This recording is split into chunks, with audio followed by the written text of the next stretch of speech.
welcome this evening. My name is George Faison. I have the pleasure, perhaps dubious, but it is a pleasure to be chairman of the board at this point of the ManKind Project. So you can do better than that. Please, come on.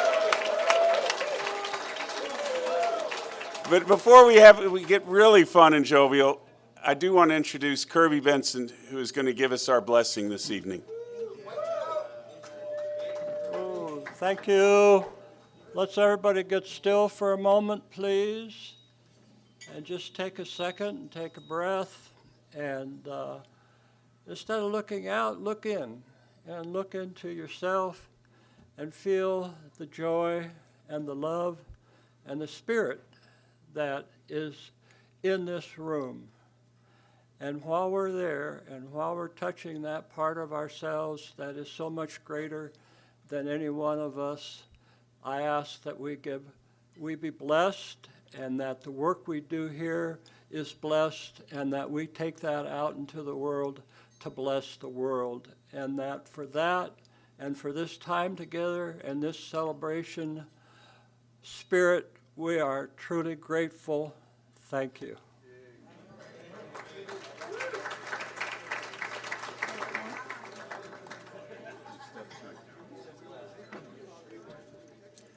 Kirby, thank you for that. Thank you for that. Before I begin my address to you, I would like to thank a couple people. Is Daryl Handsome in the room? Daryl, can you stand up, please? He's not here? I think he's here. Daryl Hanson was our chairman a couple years back, but he was also the man who led us to this event tonight. For the last 15 months, Daryl, thank you for the extraordinary leadership that you pulled together.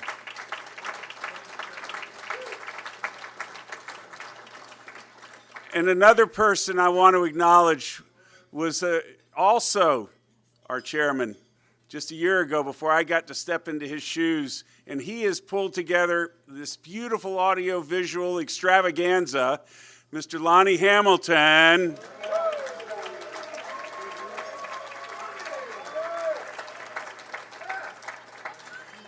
And there are many more people that contributed to this, and I do want to acknowledge George Daranyi, as I call him, George D, the other George. But between Rich Tosi and George Daranyi, this was the only place this event was going to be held, was in Tucson, Arizona. So thank you for getting us here. So thank you all for being here. And as we sit down tonight for this celebration, I want to ask a question, which is, what are we celebrating? And of course, we're celebrating Bill, we're celebrating Rich and Ron for birthing this thing, right? This thing, the Wild Man Weekend, the New Warrior Training Adventure. We're also celebrating impacting over 80,000 men, their families, their workplaces, their communities in countries around the globe. That is amazing. And I've witnessed over these last couple days the celebration of deep friendships. Some of these friendships have endured as long as the project has been around. And I've also witnessed some new ones being made this very weekend. And within that, there's been remembrance of friends who passed on. Celebrating, if you will, our ancestors. But most important, we're celebrating the commitment. All the hard work, the struggles, the arguments, the passions, the commitment. Every one of us answered a call. A challenge from within, from our inner sovereign, if you will, and took this on. And for me, if the truth be told, I'm here especially to celebrate the future, our future. A future of more and more men in mission, sitting in more circles in more places around the globe. To honor our ancestors by building the future, to pass on what we have learned, to help each other see the beauty that men are, to remember the importance of what we have to offer, to support and encourage each other to do so. Yes, inspiring men to their calling, their unique mission of service in and to the world.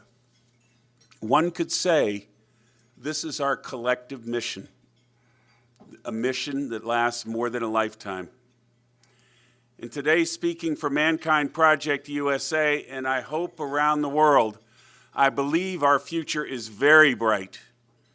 And of course, there will continue to be struggles and challenges, but there are more and more men sitting in circles in more places than ever before.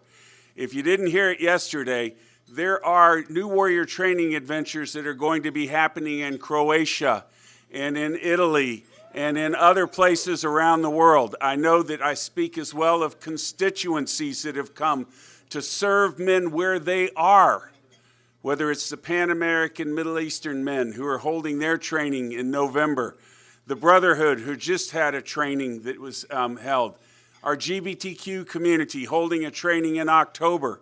On top of that, we're looking at the veterans who are coming together to serve men where they are, And so this is the beauty that I'm seeing. This is the future I'm seeing. I'm seeing our communities coming together to bring men not just away from their families, but with their families, to bring them in to celebrate their partners, their loved ones, their children, their grandparents, so that we know who we're reaching. I live in the Metro New York area, and we just had over 120 people come together at Prospect Park to celebrate our families. And everybody around us in the park was going, "Who are you? What is this about?" So it's happening. It's happening. And I'm also proud, if you will, that our I groups have gotten stronger. It hit me. I asked for what do we have this year so far? Because we started putting I groups together with the weekend, initiation and integration, right? You have to have both. We have doubled the number of men coming off of our trainings who are now sitting in I group trainings to continue the work. More men in more circles and more places. And on top of that, our membership, men who support the project independently of perhaps being on a weekend, in and out, and the list of donors goes on. And that support has helped us to continue if you will, the spread of the project. So in addition to these growing number of constituencies, we also have curriculum development that's absolutely exploding. I'm very happy to announce that one of those, Courageous Connections, which is dedicated to better awareness and appreciation for our differences and the strengths that they represent, leading to greater inclusivity and providing ways for men to continue their personal explorations with each other. So that first training will be happening next weekend. So I want to thank the men who've dedicated to that. We need all of us. We need all men in all places and meeting them where they are. So I'll leave you with this. Our future is vibrant and alive. And the future is here in this room. It's in our communities. It's in front of us, and it's calling us yet again to be our better selves, to help men to be their better selves, to make the world safer. I'm answering this call. Are you with me? Yes. Are you with me? Yes. Now that's what I'm celebrating tonight. So welcome everybody. Welcome to the 40th. Welcome to Tucson.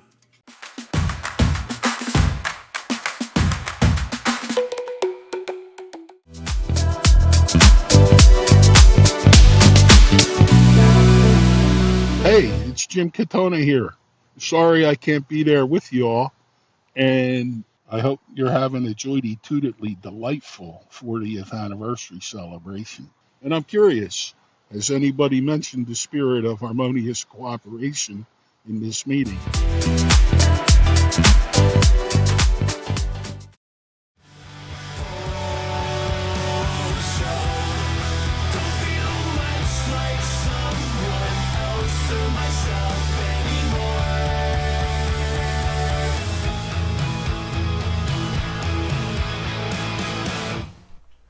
Oh, hey, sorry about that. I didn't see you there. Keith Jarvis here, dog. Initiated October 1999 at Taylor's Farm in Moscow, Tennessee. Yeah, I'm sorry that I can't be there to see everybody at the 40th anniversary celebration. Reminisce, tell stories, the good old days, and all of that. But, there's a lot going on here. There are 15 NWTAs between today and the end of October in the U.S. alone, and 8 more in that same period at other regions around the globe. There's a lot more other trainings, online trainings, area gatherings between now and then as well. So it's a pretty good idea that some of us stay home and mind the store. But I hope that you all are having a great time and that you are planning and coordinating the next 40 years of the ManKind Project. Thanks a lot. Have a great day.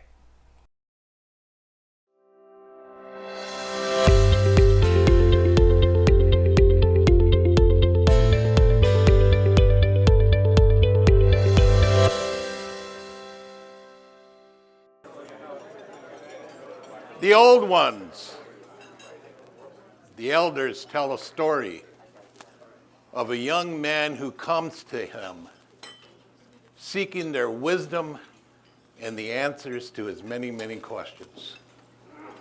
And to his surprise, they agree. And they tell the young man that the next day he's to meet them at the lake because they're going to go fishing. But there's a condition. The young man must remain silent. So the next day, he meets them and they go fishing. But on this day, the fish are not biting. And after some time, the elder in the front of the boat stands up, he steps out, and he is standing on water. He walks a few feet, casts the line, and he begins to catch fish. Well, the elder at the back of the boat watches this, and he stands up. He steps out of the boat. He's standing on water, walks a few feet, casts his line. He's catching fish. Well, the elder and the young man are in the middle of the boat, and they look at each other. And the elder in the middle of the boat stands up. He steps out. He's standing in water. He's catching fish. So the young man finally gets, and he says to himself, I get it. I have to have confidence in myself. So he stands up proudly, steps out of the boat, immediately falls in the water. He climbs back into the boat, goes to the other side, does the same thing, falls in the water. And he continues to do this until the one elder looks at the other two and he says, do you think we should tell him where the rocks are?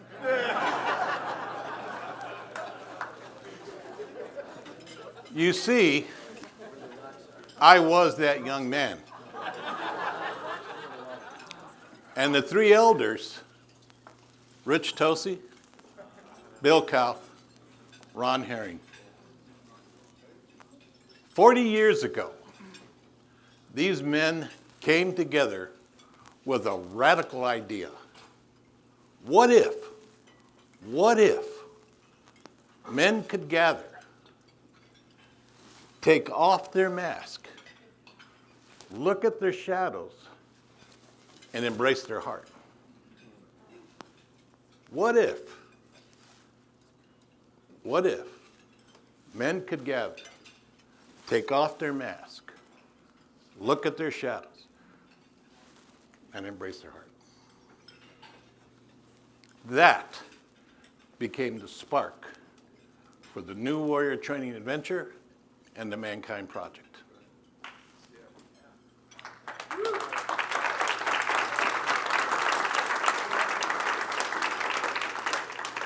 I want to honor the founders,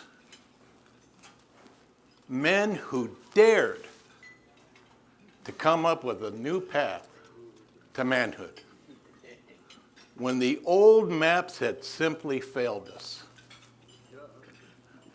And I want to honor the old timers, the men who carried the torch through confusion, criticism, and doubt as they built new communities and new groups.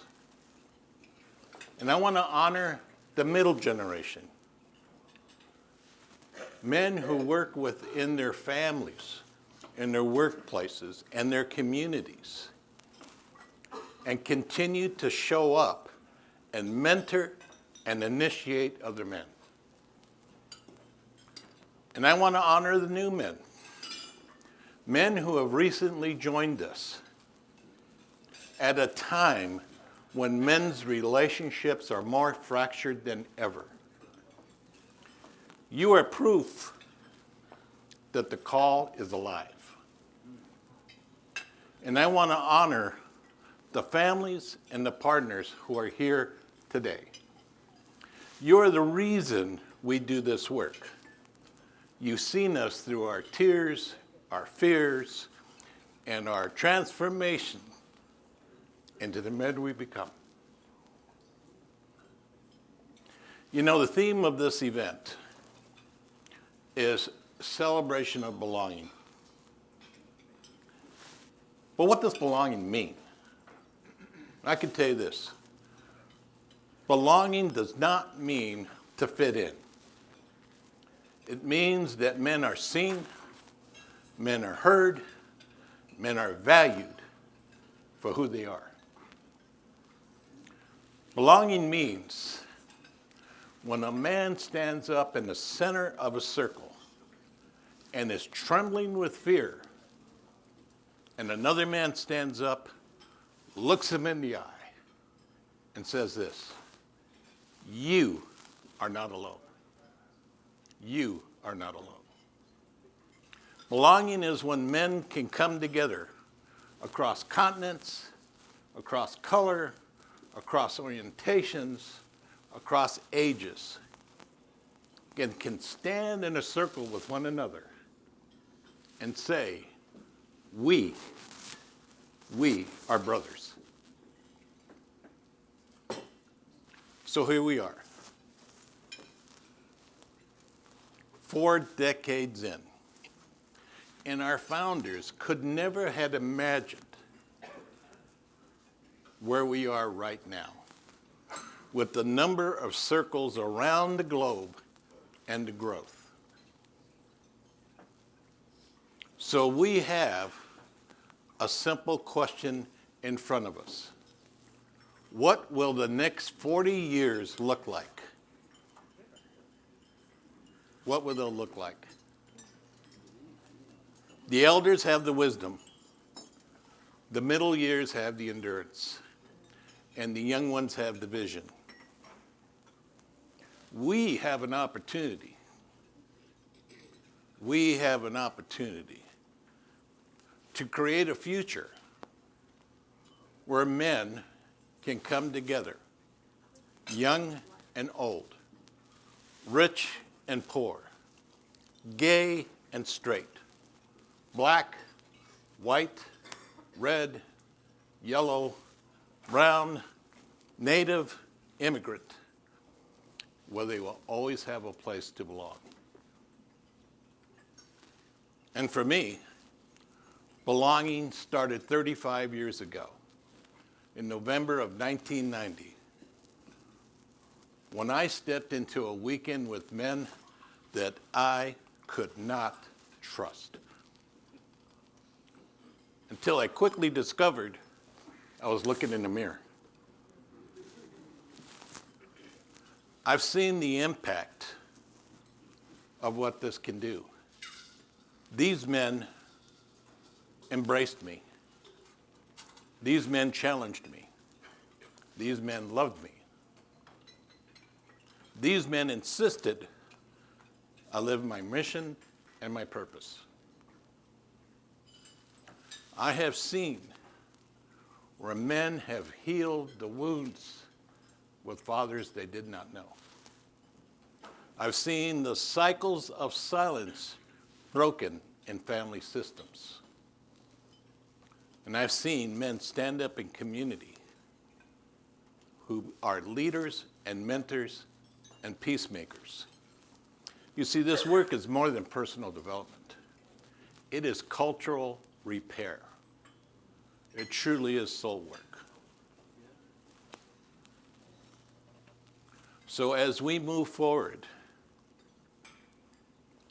the elders should come together and continue to share their stories and bless us. Those in the middle years, continue to work with your families and your communities and show up to initiate other men. And if you're a young one who is just joining us, do not step away from your weekend.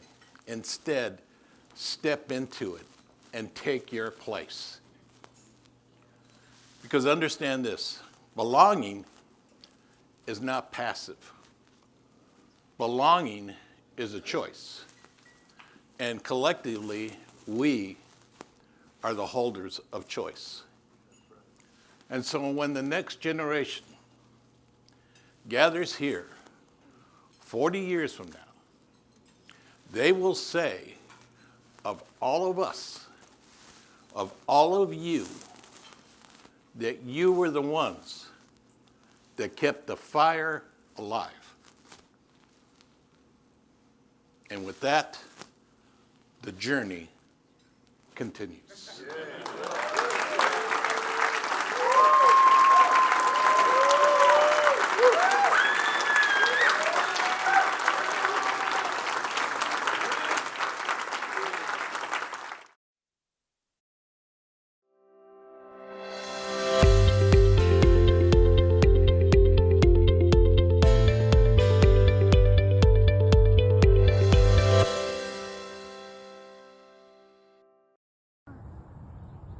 I'm Doug Gillette, and I just want to say congratulations, MKP, for 40 years of empowering and guiding men.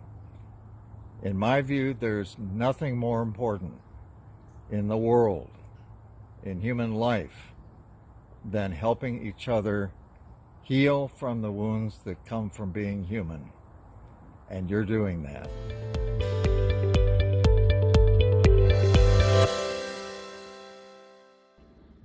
My guy Boysen told me it's 40 years at MKP. I said, good gosh, what?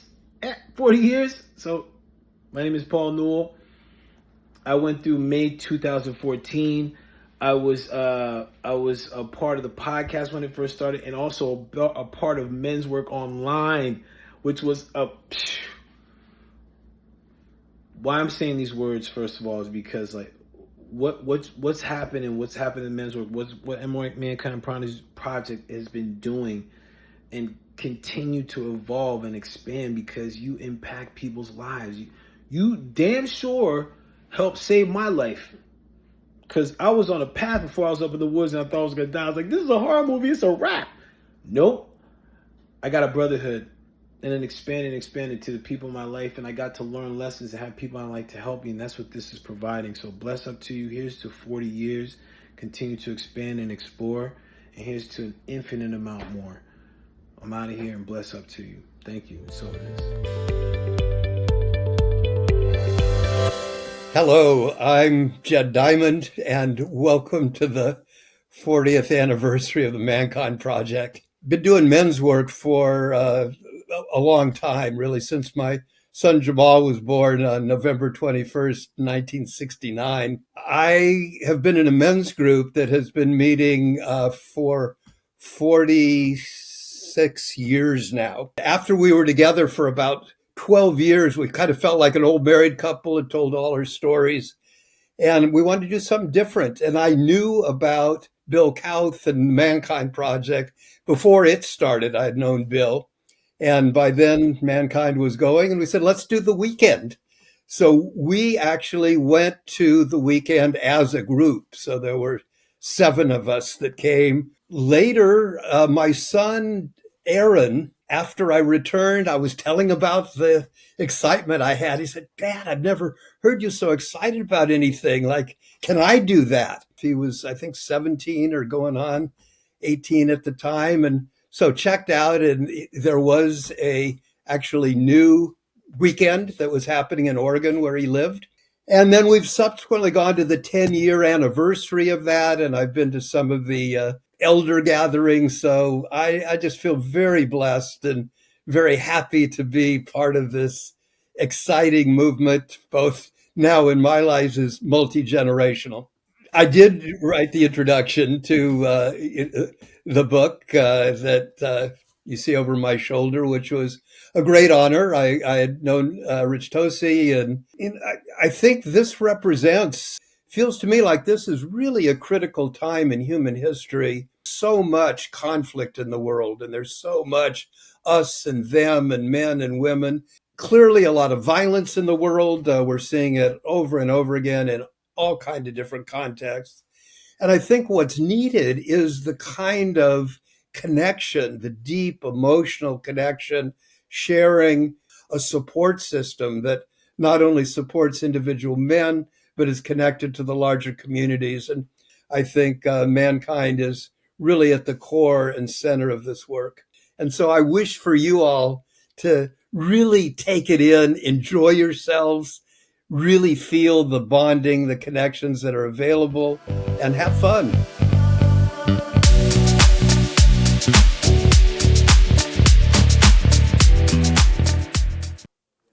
"40 years ago, 3 men, Rich Tosi, Bill Kauth, and Ron Herring, took a bold step. They created a space where men could drop their armor, discover their purpose, and connect more deeply with themselves and others. And I've had the rare privilege of knowing all 3 of them for over 3 decades. And I can tell you, they lit a fire in each and every one of us. I mean, think about this. Socialists tell us that in our lifetime, even an introvert will impact 10,000 people in their lifetime. Others are arguing that the number is much greater than that. This work, when you multiply it out, has impacted over 800 million people when you think about it. And the number continues to grow.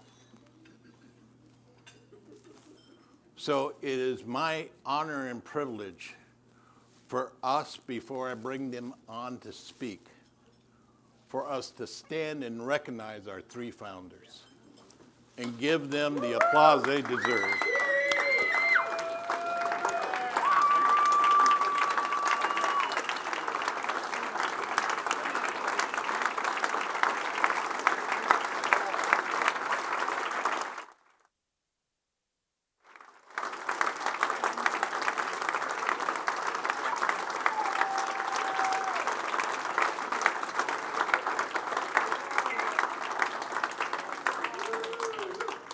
All right, thank you. Go ahead and sit down, please. Now, before I bring them up so they can share a few words with you, I want to talk to you a little bit about Ron Herring. Ron was more than just a co-founder and leader of this work. He was my friend. 2 weeks before he passed, he was at my house. And we were cooking up the idea if we could come up with a men's training for executives, for men who desperately need this work. And I put him on a plane. He was going to Houston, then he was coming home. And as we are fond of saying within the network, there are no accidents. 32 years ago, I found myself in Arizona. I live in Birmingham, Alabama. And I was traveling from Sedona at about 5 in the morning, going back to Sky Harbor Airport to go home, pre-internet. And I decided to turn on the radio. And as I did, this is what I heard. A leader in the men's movement, Dr. Ron Herring, died. As soon as I heard that, there was a hawk right above the car. And I knew that was wrong. He was there then. He's here now. The only one say that people are put on our path for a reason, that they're here to share a gift with you. And these gifts are not ours to keep. We have to give them away.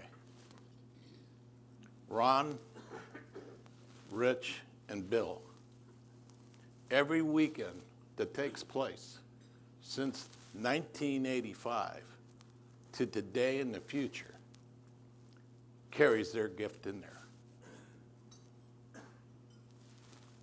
So we're going to hear first from our visionary at large, a man who wrote a book called The Circle of Men in 1992 and published it, and that book still sells today. It is the gold standard for how to have a men's group.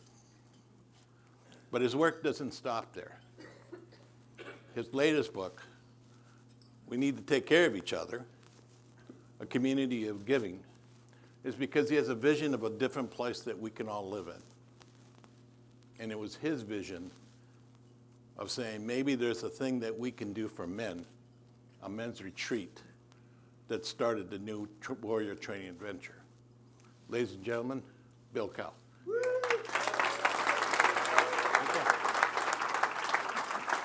I love that you were friends with Ron.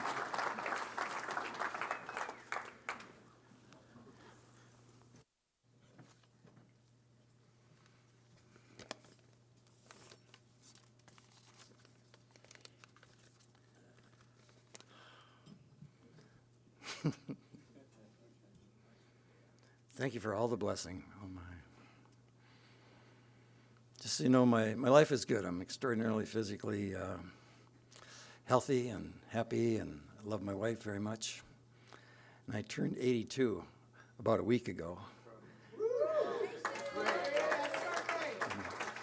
And I began taking singing lessons a few months ago.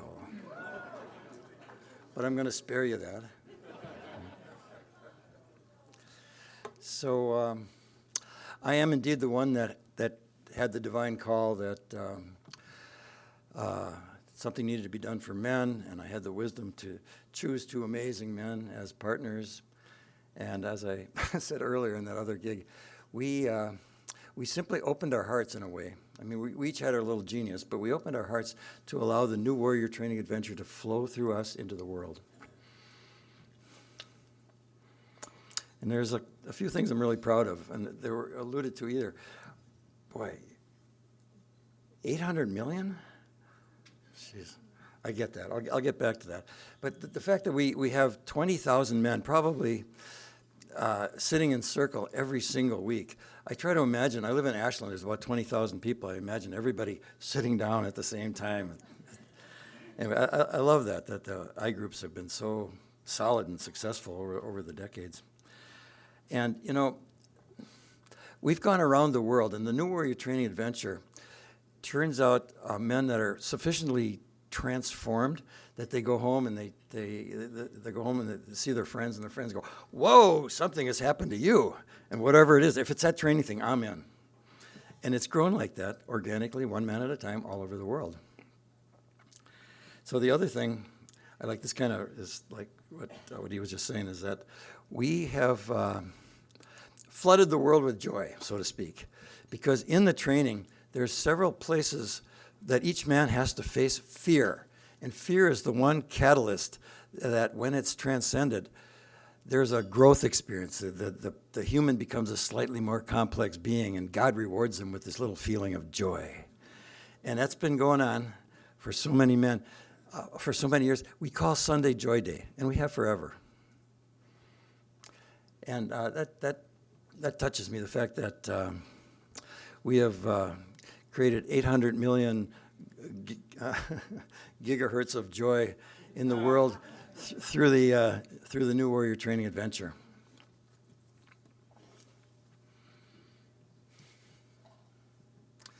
So I have a concern. I have a serious concern. And I'd like, by the show of hands, how many would like to hear this founder's concern?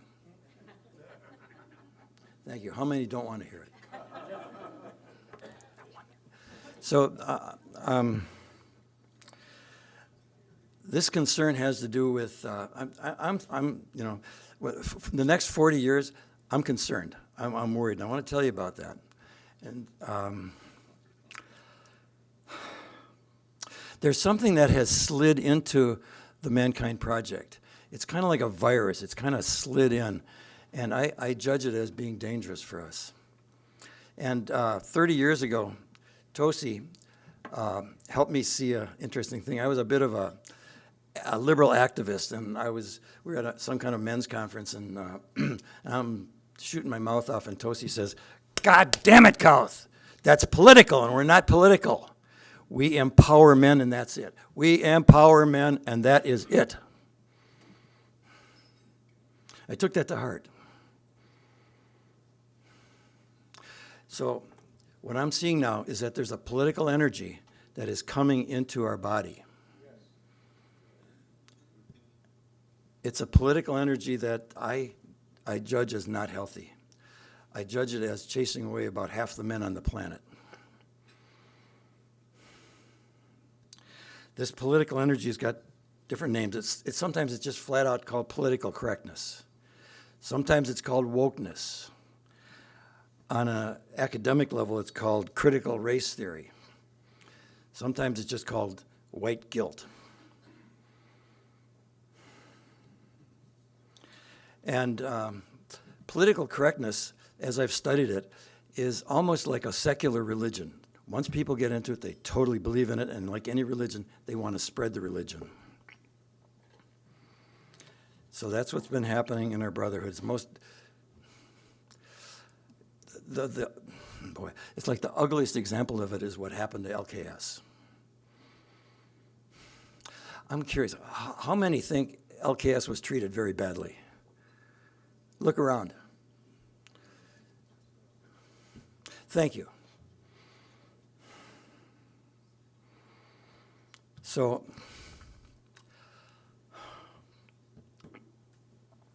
LKS was attacked by a politically correct group. Now, when my brother is attacked, my LKS brother is attacked, it's like, you attack my brother, you got to come through me. God damn it. But that's not what happened. What happened is way too many of the leaders chose to go with the politically correct attackers. Some of the board went with the attackers. And after 30 years of brilliant service, the LKS was pushed away.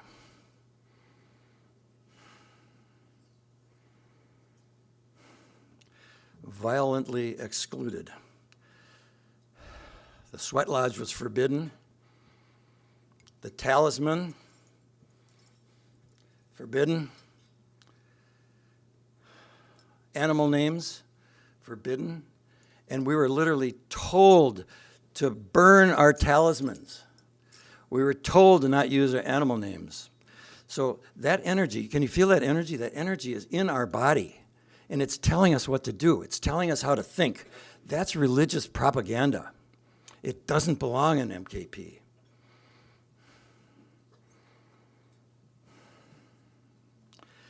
So how does that affect the men out there? 3 weeks ago, I was at an elders conference in Southern Oregon. There's about 70 of us there, and I went to the most beloved, esteemed elder, and I said, "What happened with LKS?" And he said, "Oh my God, they ripped the soul out of us. They ripped the soul out of MKP." I don't know about you, but boy, I get that. And there was 70 men there, and we circled up the opening circle, and because there's so many, we had to go pretty fast. So they just asked for a name and some energy you brought. I watched really carefully. 80% of those men said their animal name loud and clear. 50% of them were wearing their talisman. In my own men's group, elders group in Ashland. I've been watching it for a year and a half. A couple of the men come every time they wear their talisman, and when they say their animal name, they say it with a growl. They're angry at somebody. They're angry at something. Something's been taken away from them. And I'm here to suggest that the political correct energy in this body is where the anger belongs.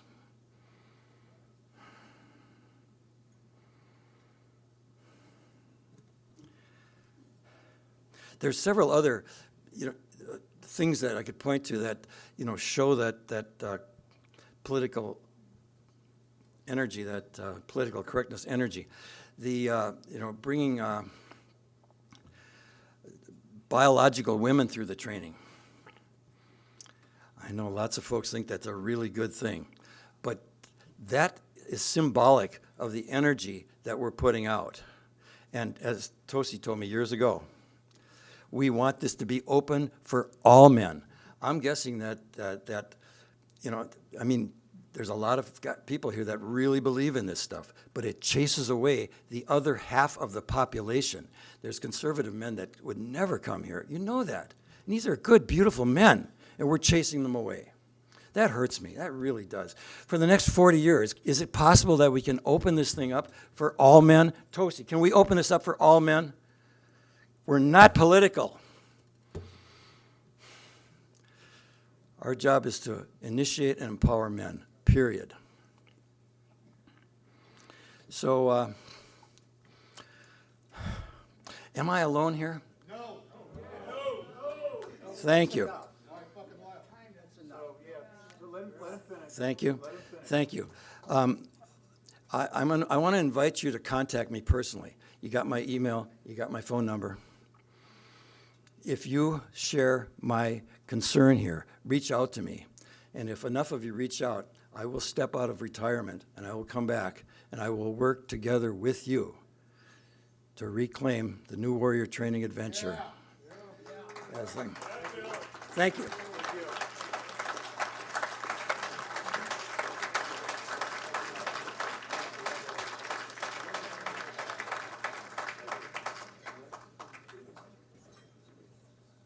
Before we move on, often when I share with other men and families about the work that we do here, I've had indigenous women and other people in my life say, I wish there was something for women like the thing that you do with men. And I say, as a matter of fact, there is. The women within. And I would want to acknowledge them because this beautiful bouquet of flowers that's here was offered to us from them. Yeah, thank you. So if there are some ladies here from Women Within, please stand so we can recognize you. Yeah, Shar.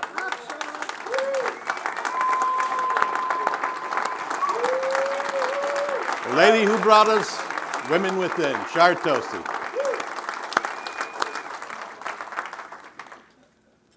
Now, when you talk about a warrior, I asked Robert Moore at one time, I was at a retreat with Robert, King, warrior, magician, lover, and I asked him, Robert, what is the definition of a warrior?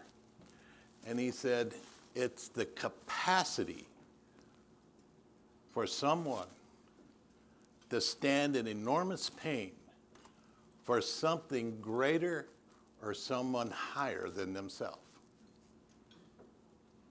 Now, I don't know if you know this, but Char and Rich have been married for over 50 years.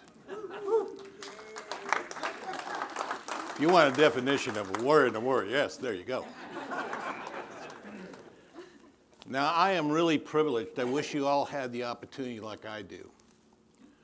I've known Rich for a number of years. But I'm also in a very, very prestigious place because once a month, I'm in a night group with Rich.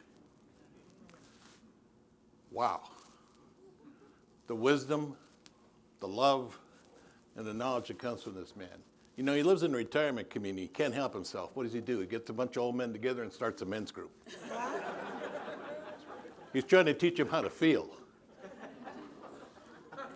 So the best way I know how to introduce Rich to you is in the title of his book, Seeing the Beauty in the Hearts of Men, How My Wounds Became My Gift. That's Rich, a man whose pain became wisdom and whose gift is his heart. Ladies and gentlemen, Rich Tosi. Thanks.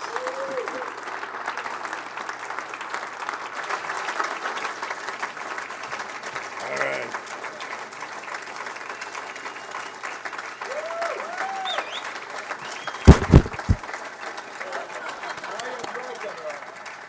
You don't need to speak without it. You're good. I'm good? All right. Got all kinds of stuff here. Okay, here we go. So, thank you all for being here. No, 180 of us are here. Thank you. Thank you all for being here. And I would like to pause for a second, and I would like to acknowledge the man, the person who, without him, we wouldn't be here.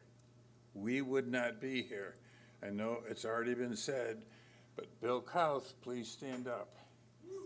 Bill.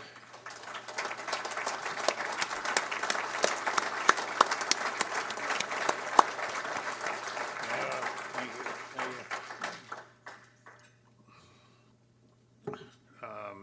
So back in, 1984, Bill got Ron Herring to participate in this thing. He wanted to do a men's workshop of some sort. It was kind of fuzzy, and he got Ron Herring because he was interested, and then he tried working on me, and I was like, no way, no way do I want anything to do with anything about a men's workshop. I was just didn't know what it was. Bill was kind of a hippie to me, and it's like I love you, Bill, but it was like there's no, I was just at the time a big important engineer at General Motors, so to lower myself to do a workshop with Bill was like, I'm never gonna do it, never. And so I want to make a point here. Bill is like a pit bull on a dog. I mean, a pit bull on a bone, not a dog. Maybe a dog too, I don't know. But when, this is 40 years ago, he would not let me go, and he kept asking, come on, you do, this is, you know how to do this. I said, I have no idea how to do this. And anyway, so he kept persisting, and finally, I said, okay, Bill. I was like, maybe if I say yes, he'll go away. but so that was my introduction to men's work, and he said, well, there's this wonderful workshop out in California called Men's Sex and Power. You ought to go. I didn't want to go, but I did. So I'm talking about somebody, the dog on a bone, and what you just heard Bill talking about for the last few minutes of his speech was, again, when Bill believes in something, he doesn't let it go. I'm not sure I totally agree with Bill. That's not the issue. The point is, Bill will, when Bill believes something deeply, he won't let it go, and he'll get people to follow him. Am I right, Bill? Yeah, and he'll never let it go. So thank you, Bill. It was because of you that we're all here. You guys wouldn't be here, right? Nobody would be here except for this. My friend. My friend. All right. Yeah, so that's half of the first page, okay. Oh, 5 minutes, okay, well, that's all right. Yeah, so. Take your time. Yeah. No, I'm not going to do that part.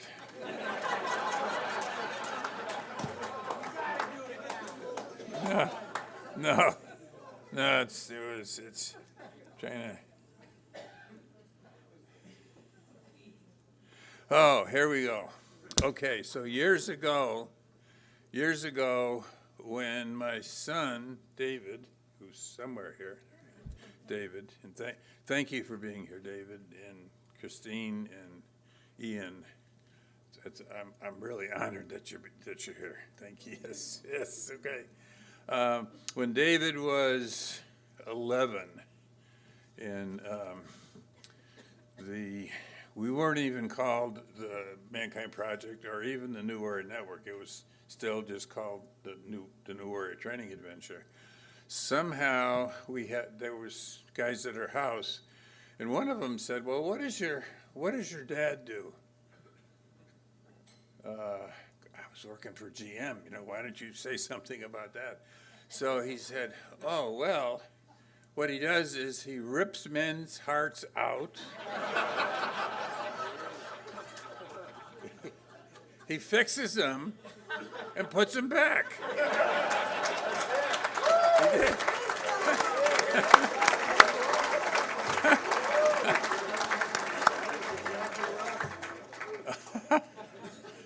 And that's a true story, right? I don't know if David remembers it, but Shar does. So, yeah. So, yeah, that was. I don't even know if he knew much about what was going on.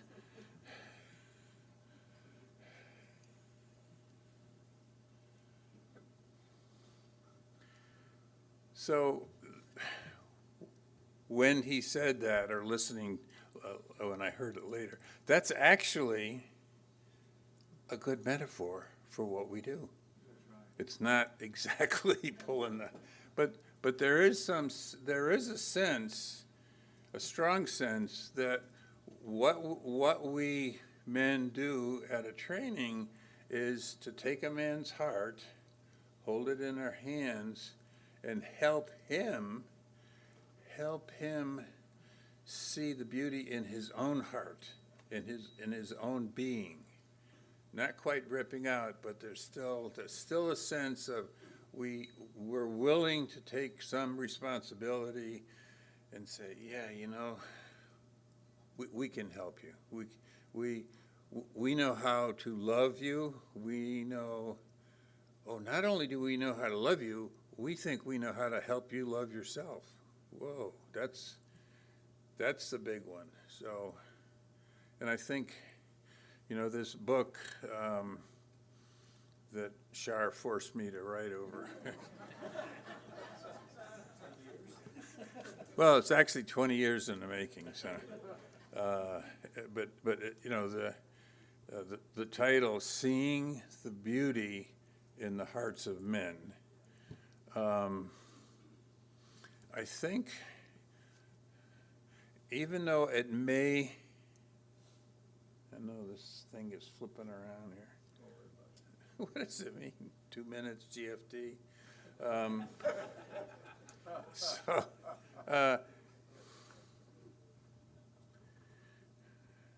Lost my train of thought with a thing flashing at me.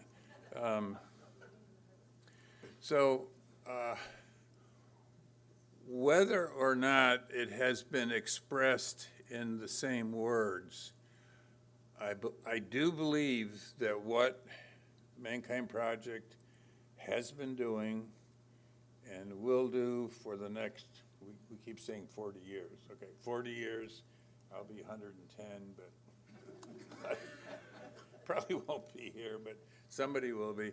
But I really do believe that that we have developed, I call it a technology for seeing the beauty in the hearts of men. And as I was saying this earlier, Shar said, well, what about women? So, okay, we definitely see the beauty in hearts of women. You know, we don't even have to say that part, but now I'm getting more signs here. Okay. So if there were a challenge, and there always is a challenge, the challenge is to not forget that. To not forget, it's not, you know, it's easy to get lost in the part of this organization that's, you know, spreadsheets, keeping track of money, filling trainings. That's critically important. And, okay, I get wrapped up. But with all of that necessary things that happen,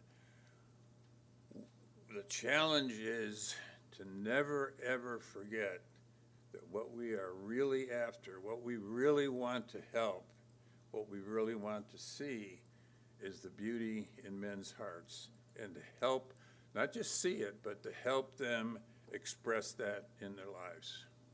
Thank you. Thank you.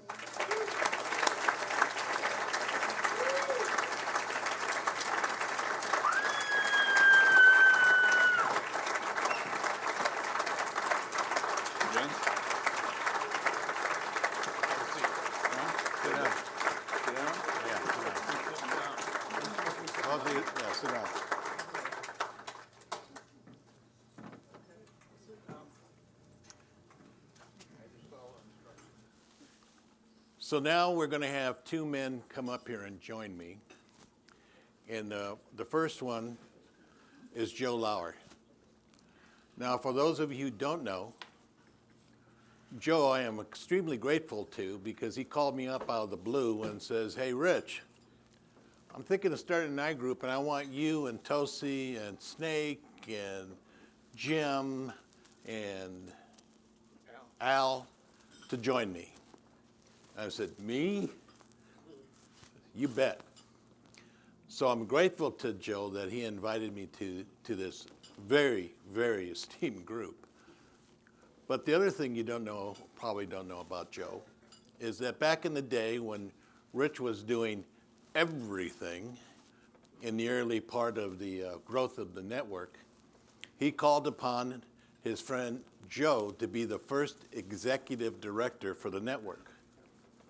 So Joe has been a long time advocate for the work that we do. He is an extraordinary guy. He's a craftsman, and there's something else you may not know, but he's also an actor and about to get back on the stage again. Yay. So that's going to be exciting. That's not necessarily good for the American theater, but it's happening. So he'll be coming together on widescreen close to you at any time now. But Joe's going to be up here for something really special. But he's also going to be joined by another man who I've had the privilege of knowing. And if you know this man, you will just burst out with a big smile, because he has that kind of presence, that kind of charisma. And that is Les Sinclair.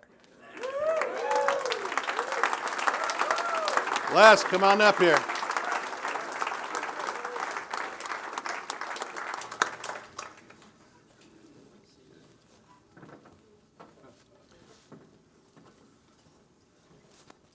Thank you. Thank you.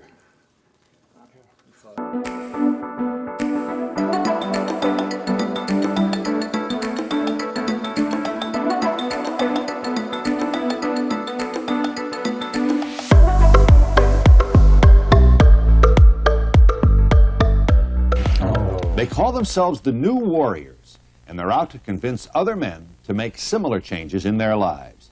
Watch this. I'm Les Sinclair, At this moment, I'm feeling some fear about being here, whether I'm going to be good enough for the show. I'm Joe Laur, and I'm feeling happy and excited. I left a circle of men up in northern Minnesota in the wilderness to get here and be with a circle of men here. And because of the hearts here, it feels like home here just as much as it does in Minnesota. I'm Ron Herring, and I'm surprised I'm not more nervous. I'm real excited. This has been a dream of mine for many years. What you need to know about me in terms of where I'm at right now is I'm a workaholic, and I don't know how to handle success. And so my fear in this is that I'll not come across the way I want to, and if I do come across well, it might create more success, and I won't know what to do with that. So I'm in.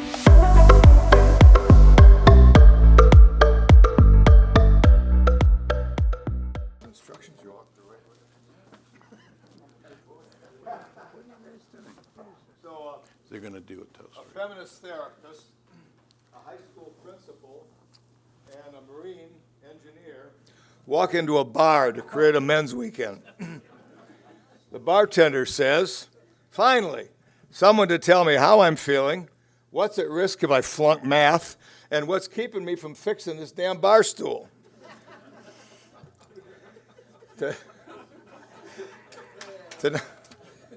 Tonight we're here to, AI gave me some much more risque ones that we didn't go. Tonight we're here to celebrate two remarkable men of vision and dedication, Rich Tosi and Bill Kauth, whose work has touched countless men, women, and families. These two beautiful men, as you know, created the Wild Man Training in 1985, which grew, multiplied, and transformed into this, the ManKind Project. So from the very beginning, our founding fathers, no, not them, they realized that there was something missing in our society, and it was a modern-day initiation for men to wake them up. The word initiation is derived from the Latin word initiare, which means to start, to begin. To start what? To wake up, to be a good man on the planet. So, and in the Roman times, 2,500 years ago in Rome, the Stoics, the warriors of the mind, would greet one another in the marketplace. The Stoa, that's where they get their names, the Stoics. And instead of saying the greeting, they would say, memento mori, remember you will die. So in that knowledge, we realize our mortality and the importance and the preciousness of life. It must be nurtured and protected. They also understood that in order to create lasting change, one must first foster a safe and a nurturing environment, a training where participants can explore their beliefs, confront their fears, and embrace their true, authentic selves. So a transformation from the old way of being to a new way of being requires that we be awake, paying attention on purpose, as if your life depends on it, because it does.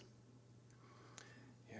To be a good man on the planet with the core values of integrity, accountability, safety, support, and brotherly love. In the biblical story of Abraham, God or the universe or maybe just a deep inner voice says to Abraham, Lech lecha. The Hebrew is usually translated as go forth, go out. But it can literally be translated as go into yourself. Go into yourself. Leave your country, your accustomed place. Leave your kinfolk. Leave the house of your father and go to a land that I will show you.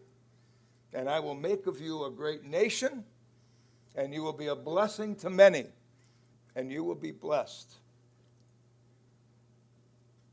These men are Abraham's, and we're all flawed prophets. every one of us, went into themselves and helped us go into ourselves, to leave the old accustomed territory that we had kind of fallen into, grown into, to leave our family of origins and dysfunctional patterns in those families, and to leave the house of our fathers and a stale, old, outdated mode of masculinity, and to bravely travel into a new territory. When you go to a new country, you don't know the language, you don't know the landmarks, you may not even know the characters that form the letters. All new. And to help us go into that. And Bill and Rich, by doing so, you have raised up a global nation of men living in a new way. You have blessed the men, the families, the communities, and the planet. And tonight, right here, all that energy is coming back to bless you. You got what you put out there. Yeah. So from this beautiful, from this beautiful, awesome gathering of fellow travelers, we honor these two men, not just for the training that they created, but for the legacy that they have built and will continue to build. So it's time to give our final award for the best original men's training on the planet. And the award goes to... I'm so thrilled. I'm so shaken. The award. Wait a minute. Who could it be?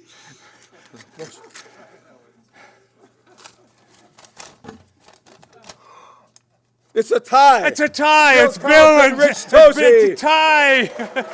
Where's the award? Yeah. We give him? Yeah. So...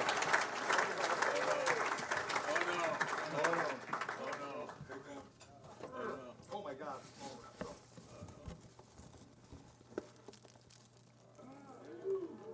The world.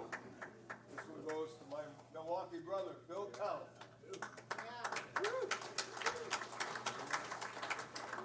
Isn't that beautiful? Look at that. Crystal and everything. Rich. Yeah, my pleasure.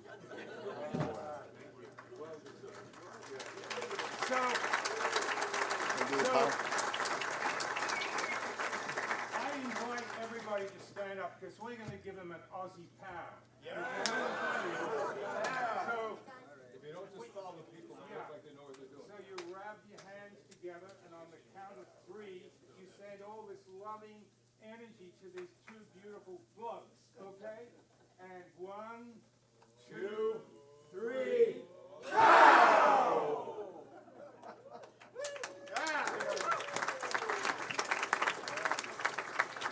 I guess they're not showing the donor you show. I don't know. Let's go out this way. Let's get out of here before the mobs show up. How about it for these guys?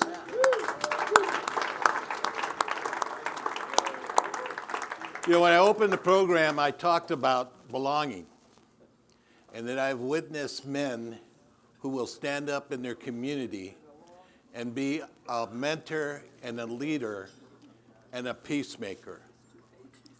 If there is one man within the project that models that, is Dan Baldwin. Dan, wherever you are, Dan, come on up. Okay.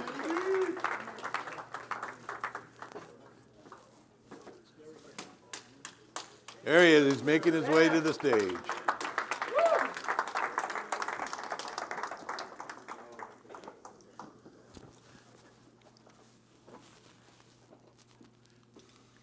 I'm going to ask for some support.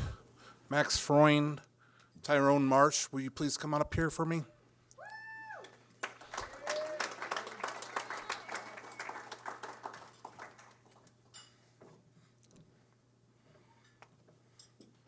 They come next in the show, so they got to come up here anyways. I'll just get this done now. I'll introduce more about what they're going to be about. I really do need your support right now. You got it. So I was given a task, and it's going to be really tough for me tonight. The task is to celebrate and talk about all the things and all the people who need to have be thanked, to have gratitude for. And the way I was going to do that was to say it's not about me reading a list. It's about you breathing into celebration and gratitude and sending it out to the world. I'm going to list a couple things, and then I'm going to say, yeah, let's do it. And I want to feel it. So take a moment and just breathe into yourself the breath of gratitude and thank you. Let go of the stress. And here's the hard part for me. I'm disassociating right now.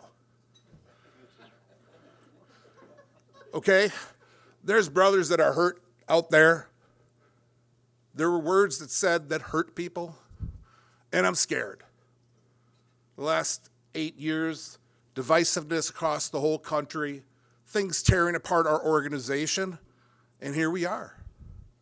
One thing I know is I left this organization for 10 years. I went through in '88 when I was 20 years old. All these old people were my dads. Thank God. They mean a lot to me. And when I came back, I was pleasantly surprised.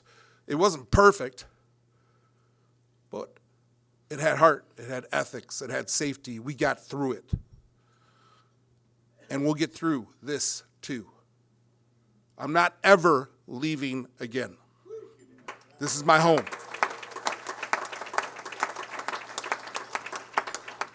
And where I come from, in my family and in my traditions, one of the most important things that keep us together is no matter what, we show gratitude and honor and celebrate the people, those that need to be celebrated. So once again, I'm going to go through a list. It's not a list. Each time I say it, feel it. And when they need that love, they need to be seen. They need to hear it. And I want to do it instead of just a clap. I want to have a voice to it, your voice, a diverse voice. However you want to say it, go, yeah, or thank you, or heck yeah. And I'm like an old hippie surfer dude, so like, right on, whatever you got, all right? All right. So I'm going to start with 3 people. We've already said it again, but one more time. I watched over the last 2 years Daryl Hansen, Lonnie Hamilton, and George Faison work week after work. I saw all the emails. I saw all the meetings that were going on. Let's honor them and give our gratitude for them. Yeah! Yeah!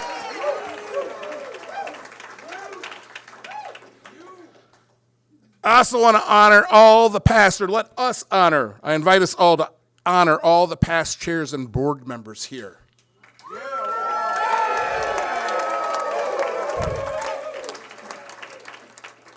All the area stewards and community leaders that are in attendance tonight.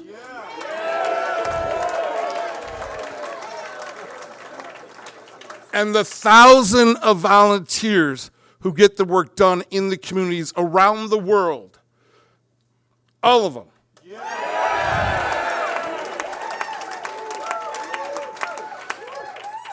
Certified leaders and co-leaders in attendance, and current and past leader body members. Thank you so much.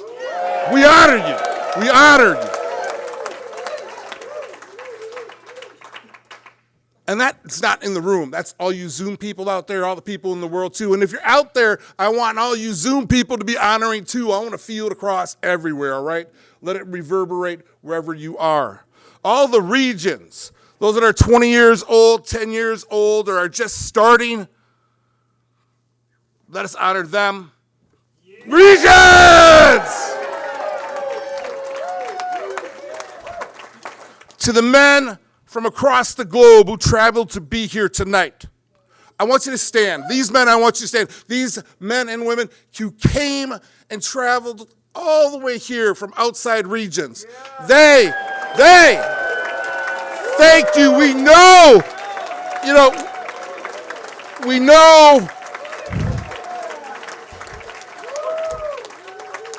know you have to translate, and you got to put up with English all the time. We get it, all right? And that you had to come so far.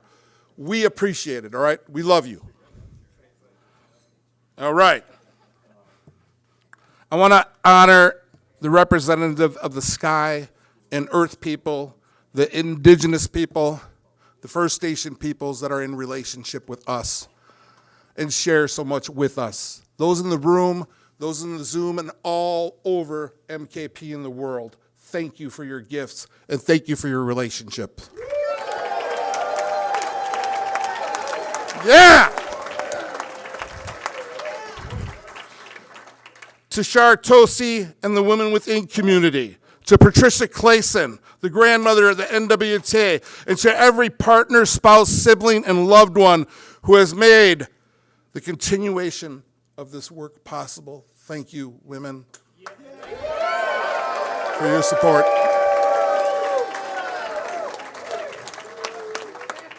To the hundreds of Ron Herring Award winners whose missions have profoundly changed the world, and to hundreds more men who have built organization movements and trainings in community, living their missions of service. Yeah, right. Yeah!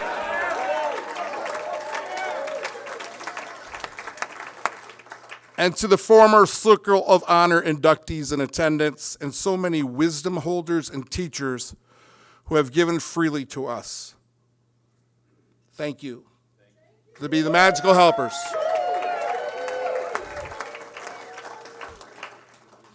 And finally, to our brothers and sisters who have passed on. Let's have a moment of silence and then a hello, thank you. We still see you, we still feel you.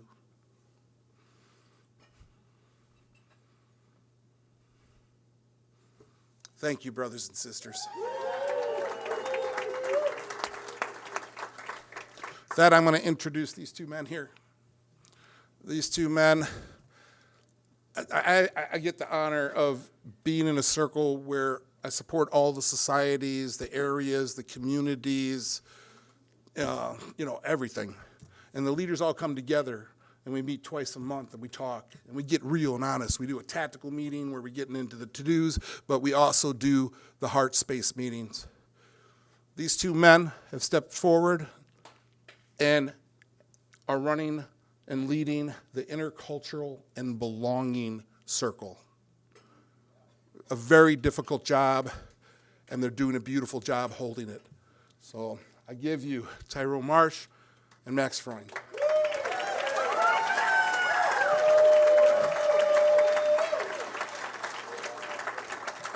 Thank you, Dan.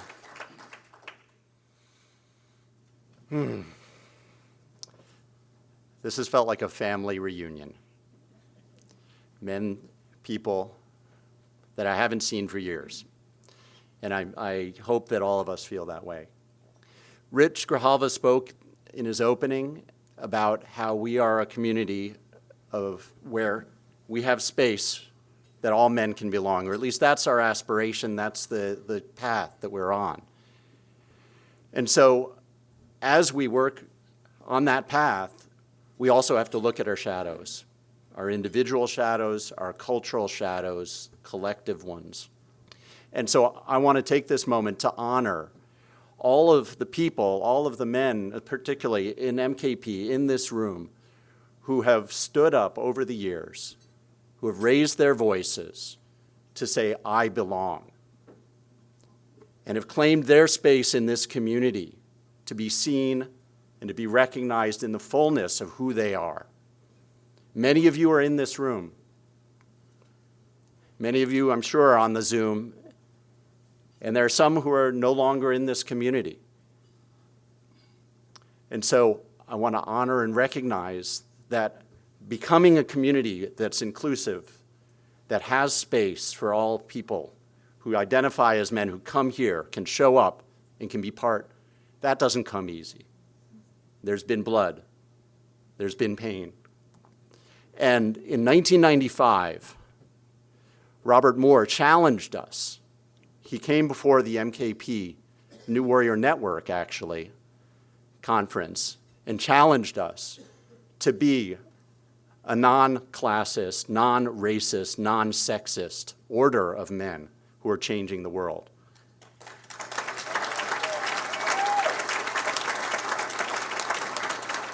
And for 25 years, MKP has been on an intentional journey around that, and it's been far from perfect, and we're on the journey.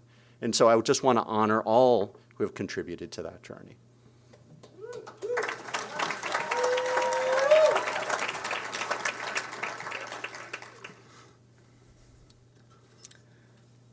My name is Tyrone Mash, and I co-create a world of gratitude and introspection by holding space, being joyful, and celebrating diversity.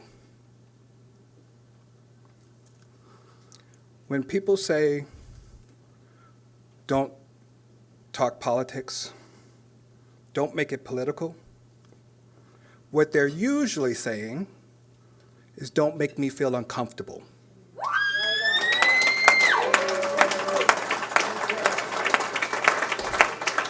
So as we are gathered here to celebrate the 40th year of a dream that is still evolving, where every man and every story and every culture is welcomed around the fire, every man and every story and every culture around the fire. Earlier today, there was a man who said, if we do not evolve, we will die. This is not the old school. So what I would like to do is I would like to thank the constituency leads that are helping to move this organization into a place where it is more inclusive, where there is more belonging, and there's definitely more diversity, because we're not leaving.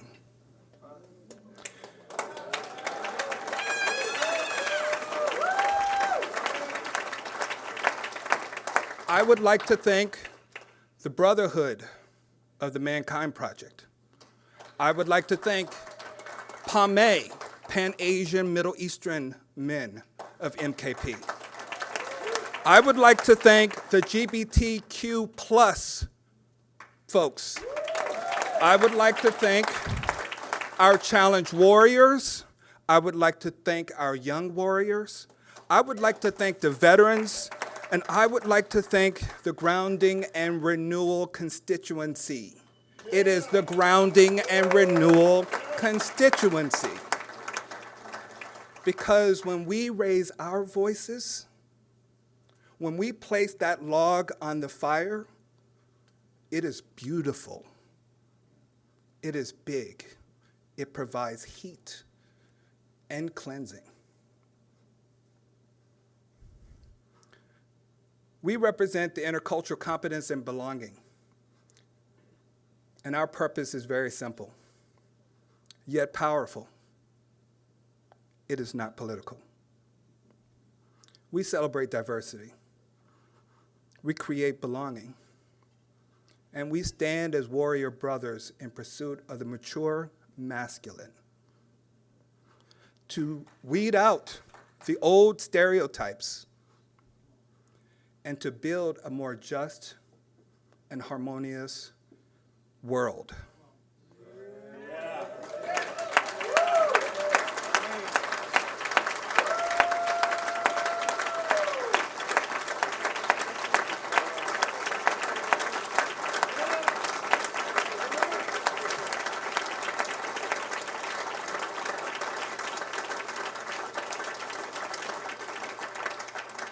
"40 years have brought us here, and the next 40 years will be shaped how we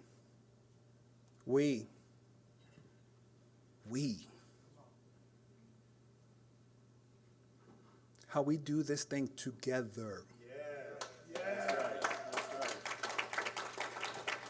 So thank you for the gift that was given to me today. Thank you for reminding me the work is still the work. Thank you. I bring my ancestors with me. I bring my son with me, who is a young warrior. And I bring the future of the ManKind Project Thank you.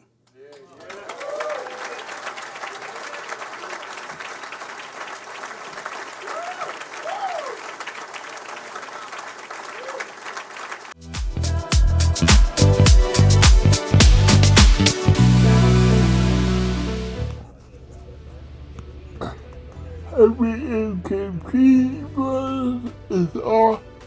I'm sorry I'm not there to read your celebration, but I hope you'll have a great time and don't have too much fun. Love you all. Bye.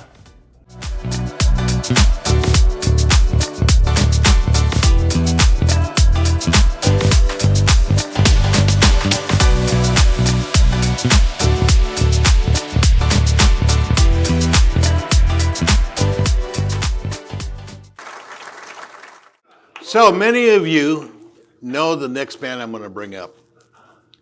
If there's the hardest working man within the ManKind project, this is the man. His name is John Levitt. John has been quietly behind the scenes, or not so much quiet behind the scenes, as all the work that he's done for over a decade that I know of. Not only is the work that he's been doing behind the scenes, supporting the board, supporting the organization, supporting getting charitable contributions to keep this organization going. It is very, very runs on a shoestring. I know I was on the board and I was amazed at how much could get done with such few dollars. But with the help of so many fine volunteers, that's what makes this organization click. So John is going to come up and share something about legacy, since this is what we're talking about here. So John, welcome to the stage. Let's say with a round of applause for John. Yeah. Thanks, John. All right, you're on now. Turn off your mic. Thanks, Rich.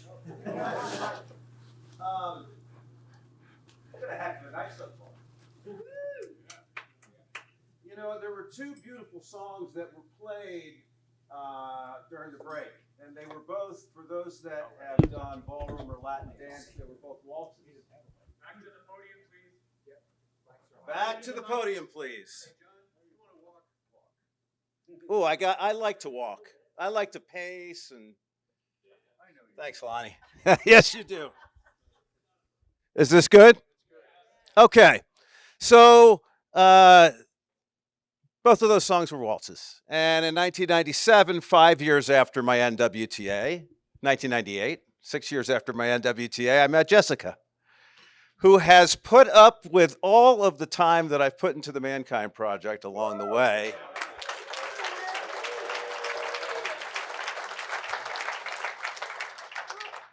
And she and I together will be welcoming home our son from his initiation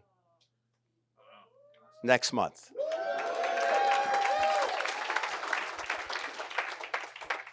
Now, it's a vulnerable thing to bring family to any of these events. We fight hard sometimes, we men. And, you know, George Washington in his farewell address to the nation, 200 and some odd years ago, right, told us that we were going to fight. And his hope for us was that we remembered the common things that we shared that drive us forward together, even as we hold these profound differences. Ideally, the forces that arise in a man's soul, these are the things we're trying to teach one another to hold, however intense, right? And so the decision, I'm here tonight to talk as the U.S. Region Development Director. And for my brothers around the world that are listening to this, if you want to start this particular kind of program in your region, I will spend time with you, as much time as it takes, okay? What I want to talk about specifically tonight is legacy. Over the years, a couple hundred families have elected to put the ManKind project in their wills. And with no fanfare on our sides, because we want to spend as much time with our brothers and their families as possible, about 150 of those wills have come back. And to my best estimate, there are $6 million worth of intention going out into the future at this time.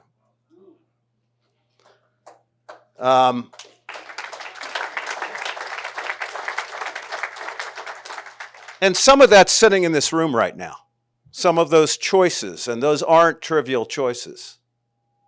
Particularly after we saw and after we watched us collectively struggle, as we often do over the years, with a topic that's live in our country right now. Right? We're not immune to the culture at large when we work on what we do here. Yeah? There have been exercises throughout this weekend extending far into the future, right? What is your vision for this project beyond your lifetime? You know, I think of my son coming, and I know that his grandfather, my father, Elder Sparrow, April 1992, died 2016. He would be weeping watching this right now, just for the chance to think about the possibility of legacy and for the chance to watch multiple generations move through this work. I think there might be one or two others. I think there's a multi-generational family in here as well. Yeah, call yourself out.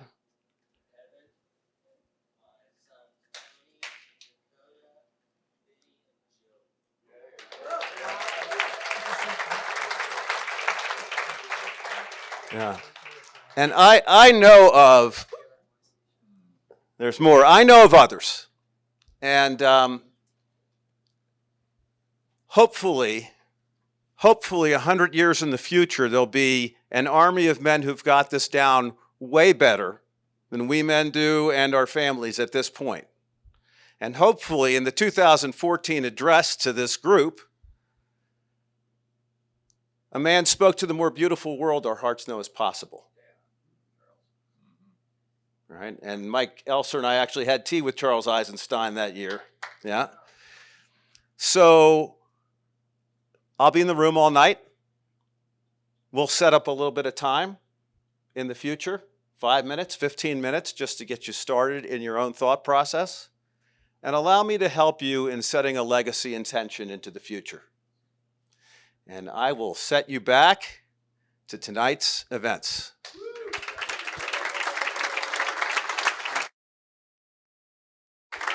Thank you, John.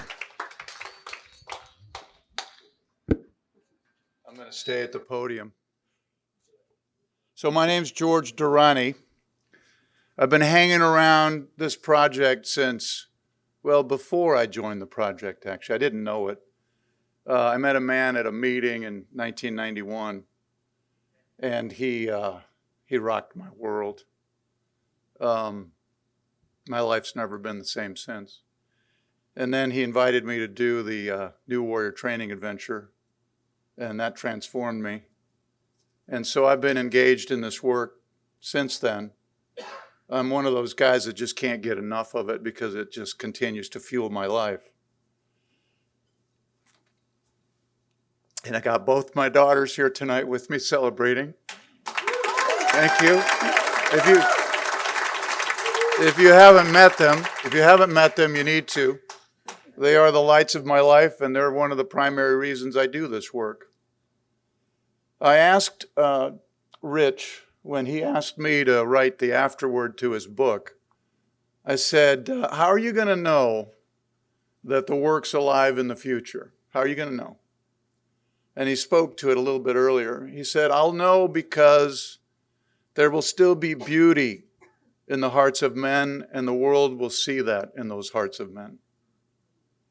And it's an incredible vision, and it's an incredible idea, but it takes something to sustain that, to create that, to hold that, and to manifest that into the future.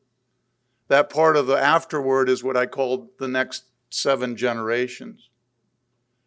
So back in 2010, shortly before we celebrated the 25-year anniversary, By the way, how many of you were in Louisville 15 years ago?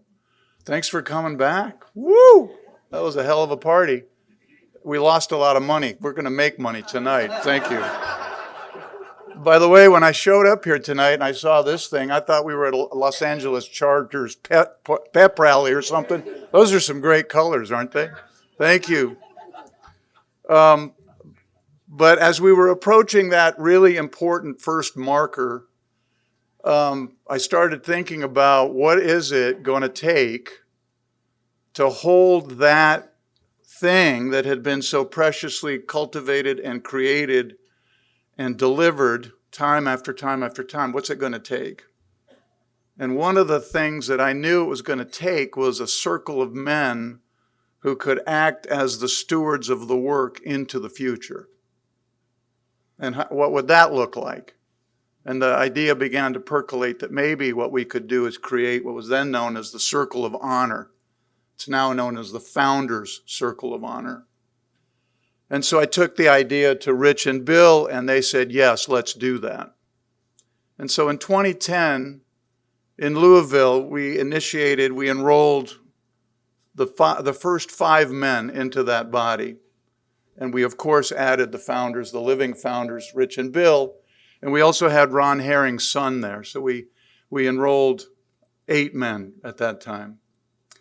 So before we go into the more precise history of that, since then, quite a few men have been added to that incredibly esteemed list.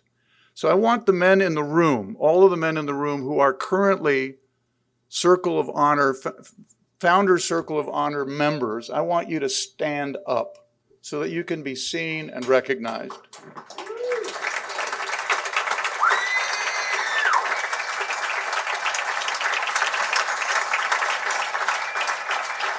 Yeah. It's Jim Mitchell, Joe Laur, I can't see everybody, Billy Hill from Australia, Christophe DePierre, Carl Griesser, Robert Powell, Rick Broniec, John Levitt, Les Sinclair, David Carr. So you are, as I am, in the company of giants. And it has been my distinct pleasure and privilege to work and to play and to be in relationship with these men for most of the 32 years that I've been around the project. It's an incredible experience for me. I still feel like a young man in their presence. I've got a lot to learn from these men. And so do you, and so do we. And eventually, they're all going to be, as Jim Mitchell says, heading for the dirt nap, as will I. And so it's important that we continue the tradition of finding those men and enrolling those men into that circle so that that stewardship is not lost on the next 7 generations. And so that's what the second half of tonight's really about for us. And I want one man to stand up again, Robert Powell. Stand up, Robert.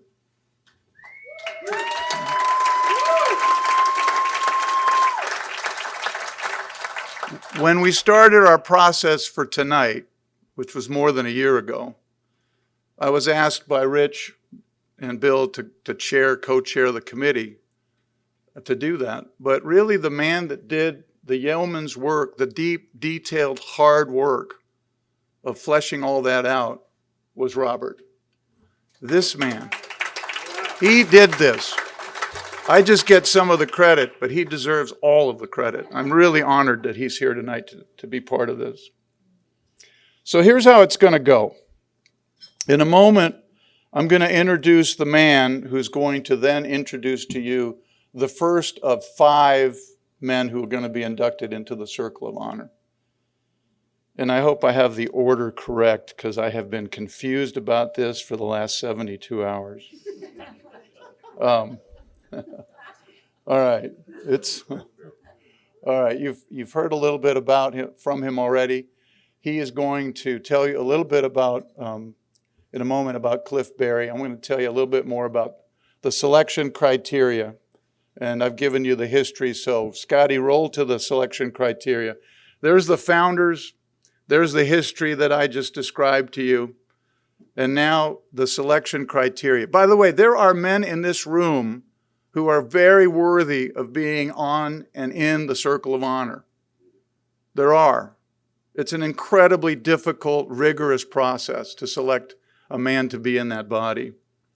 But I want to go through the criteria very quickly. They have to have made a unique and exceptional contribution to our work. They have to have had an active involvement in the ManKind project for at least 10 years. They have to be representative of the MKP values and of the new warrior as a role model. They have to have had broad trans-regional impact and acceptance. And for the first time, we have now acknowledged men who have passed, who would be considered and possibly might have been included. And there are two men that I'm going to honor and ask you to hold just for a moment who meet that criteria. One of them is Snake Bloomstrand. Snake Bloomstrand.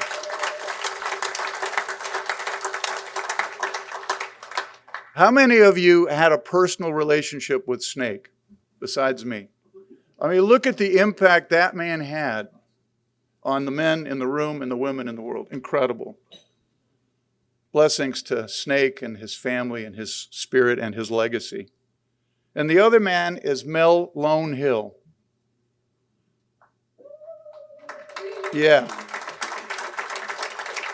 You know, I don't know, I never met him personally, but I sent him a check several times a year. And all it said was, to Mel, for your horses. That was the contribution. I think he made an enormous contribution to the project. And it was subtle, and it was deep, and it was wide. So let's acknowledge him for a moment.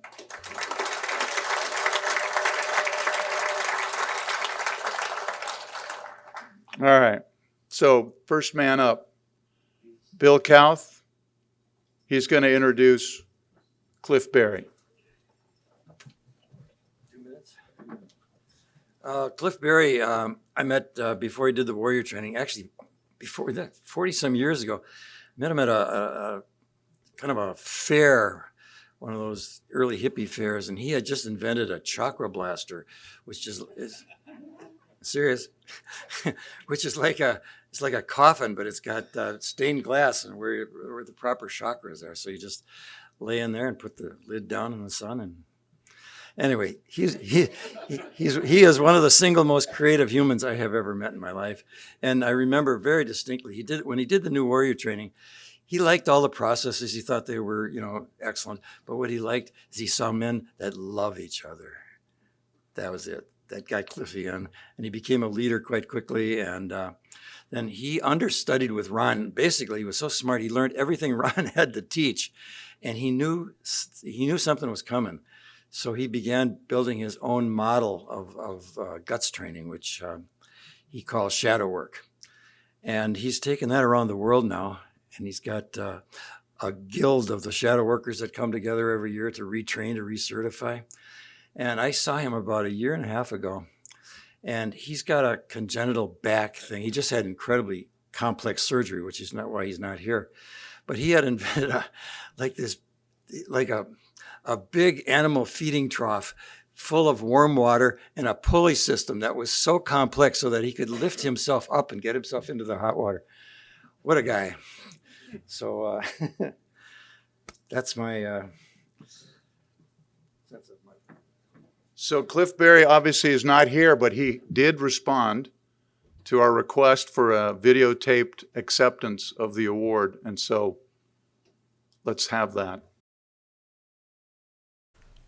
Hi, Warrior Brothers. Hi. So sorry I couldn't be with you this weekend. I'm just out of surgery and I'm still on a little oxy and I got really tired really fast and I just couldn't do it. Maybe if we're all still around 5 years, I can make the next one while other people are getting inducted. But thank you very much for this honor. This just means so much to me. I'm so grateful. You know, it's my belief that ManKind Project and the men there, the elder men there who eldered me, as I learned to facilitate, as I learned to mentor other men, as I learned to be the guy on the wall, helped me open up things in me for the first time that had been shut down and might still be shut down in my life if it hadn't been for you. And you all introduced me to a way of processing things I'd never seen before and could only have seen in a very few places back then.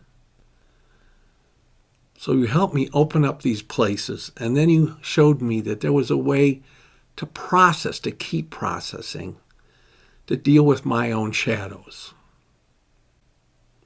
And that meant that in my life, I got to do what I wanted to do.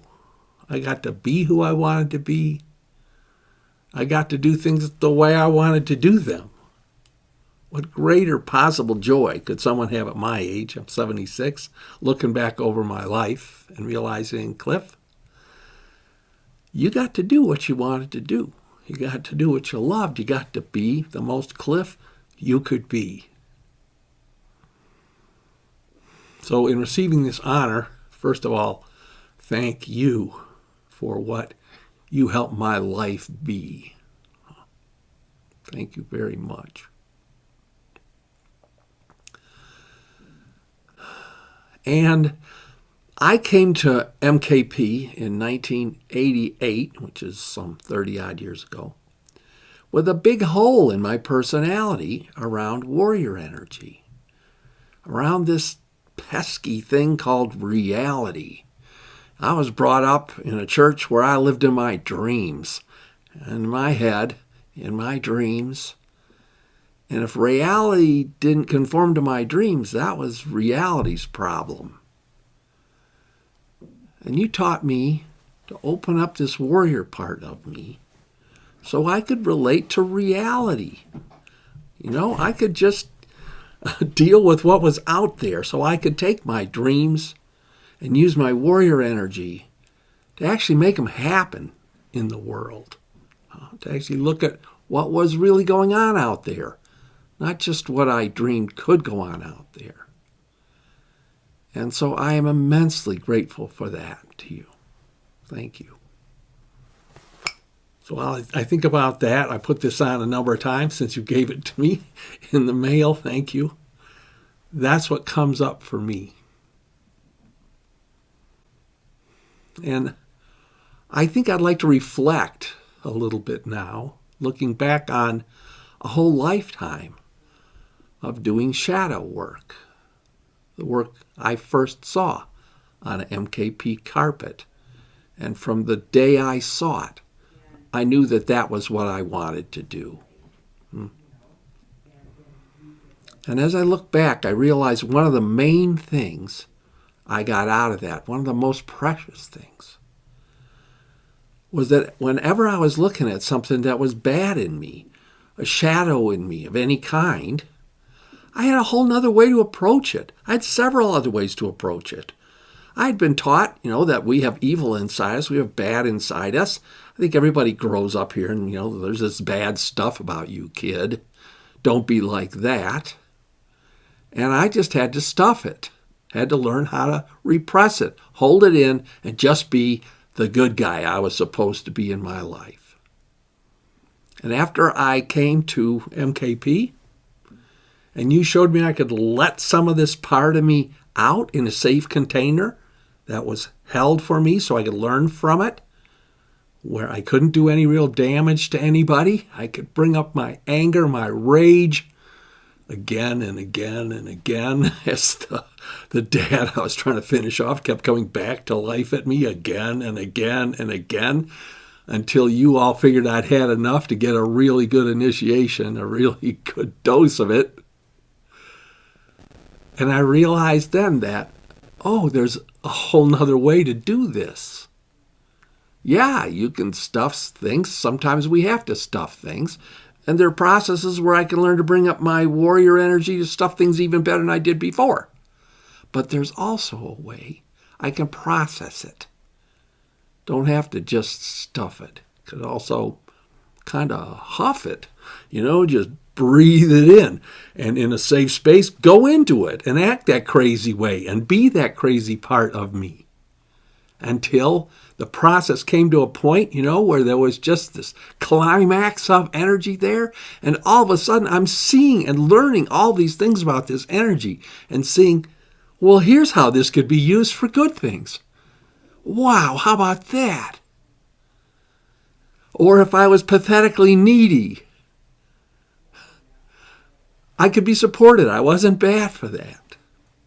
Or if I was manipulative, or all those things. So I've spent the rest of my life kind of digging into the garbage can of my genetic inheritance and processing on carpets or in my head now, just all these things.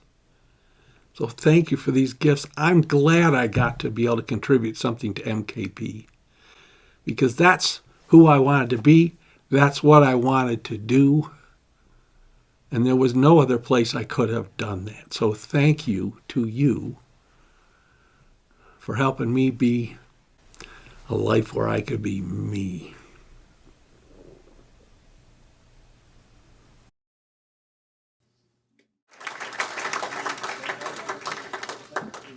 Now, you notice that he went exactly 7 minutes.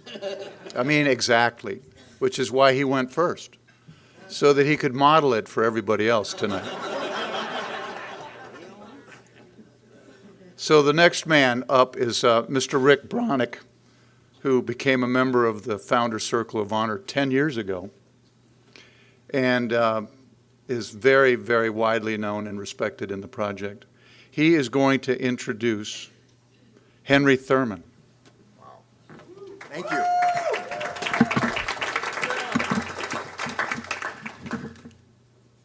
How fun. How do you introduce a man who doesn't need an introduction, who everybody knows and loves? How do you do that? Well, I want to share a little bit about the uniqueness of Henry Thurman, and some of that is the uniqueness of the training we went through. Now, I know everybody out there believes your NWTA was the best ever, right? Yes. Not true. I'm kidding. I take you back to March 1990, 35 and a half years ago, when I walked in the pit and saw Henry Thurman for the first time. What was unique about that training? It was the last training before Minnesota had their first NWTA outside of Hamowoods. So we had all the leadership, David Carr, Snake Bloomstrand, Jet Teisberg, Steve Offerdahl, and many others there. It was also the last training that Ron Herring, Rich Tosi, and Bill Kauth led together.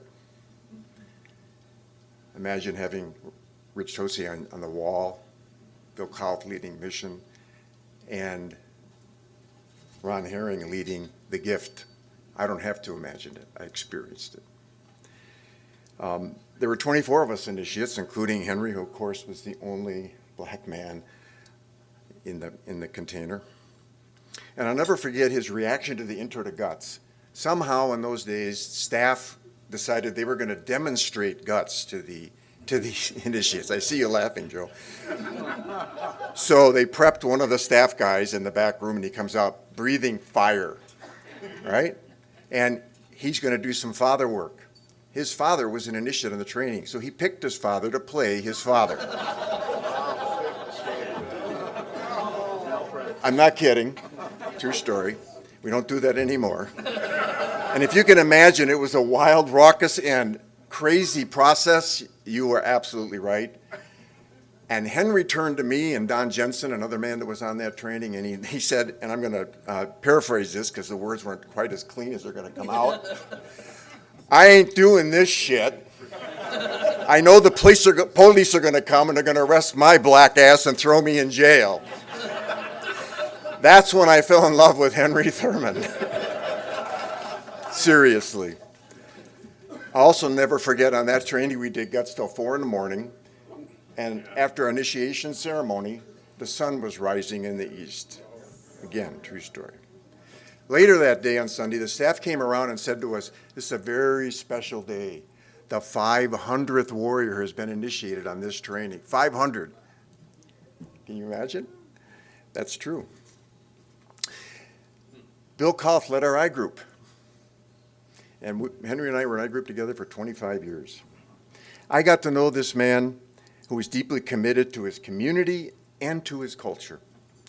For example, Henry got a grant from the state of Wisconsin to create a program called the Pride Program to work with young people of color, to give them hope in the world. And this program ran for almost 20 years. Unbelievable. He got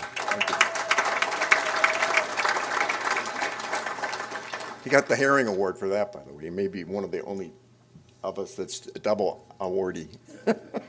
And he taught elementary school for 45 years in the state of Wisconsin.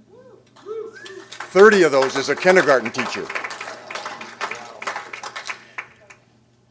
I also discovered that he was a tennis teaching pro, but you didn't know that. And he was ranked number 3rd in the state for mixed doubles in the state of Wisconsin.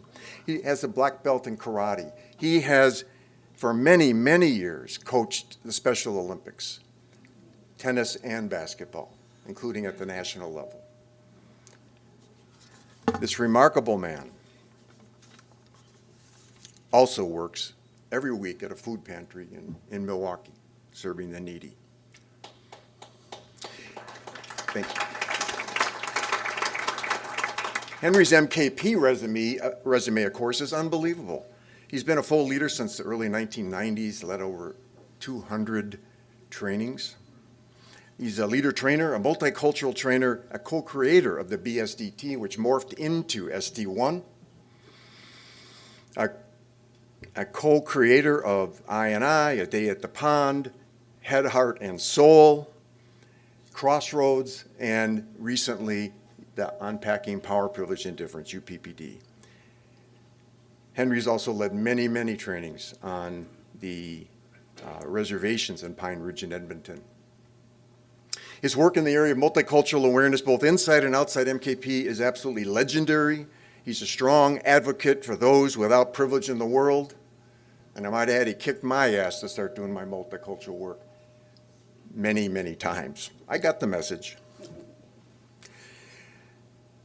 I know him as one of the most beloved, most trusted, and most respected men in MKP history. And without further ado, it's my great honor and joy to present this prestigious MKP Circle of Honor Award to my dearest friend, my colleague, and a powerful icon in MKP, Mr. Henry Thurman. Woo!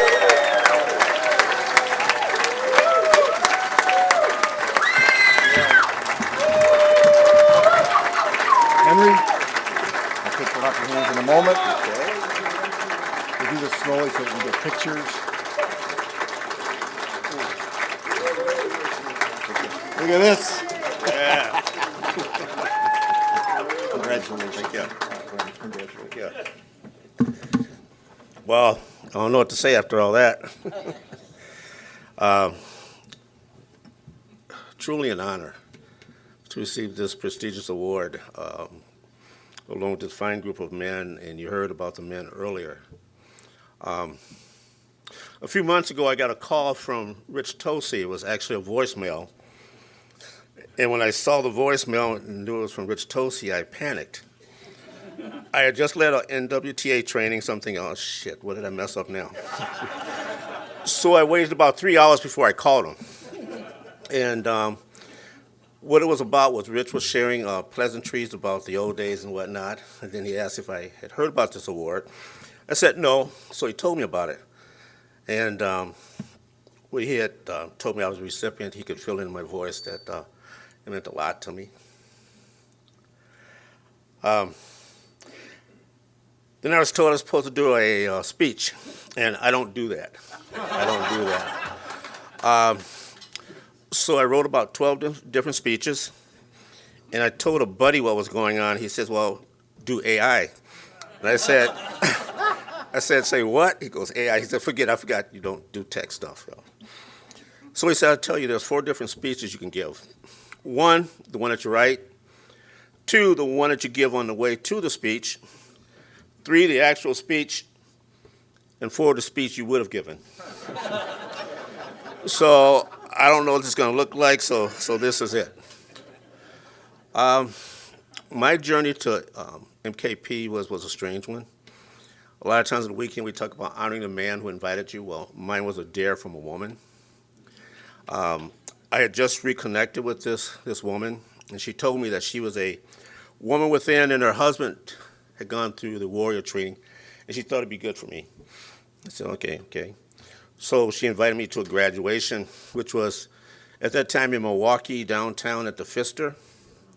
And so I went, and the first 10 minutes was okay. After that was like Dr. Phil and Oprah. And I was waiting for us to hold hands and sing Kumbaya, and I didn't roll that way. So I told her that it wasn't working for me. So the graduation was on like the 8th floor or something like that.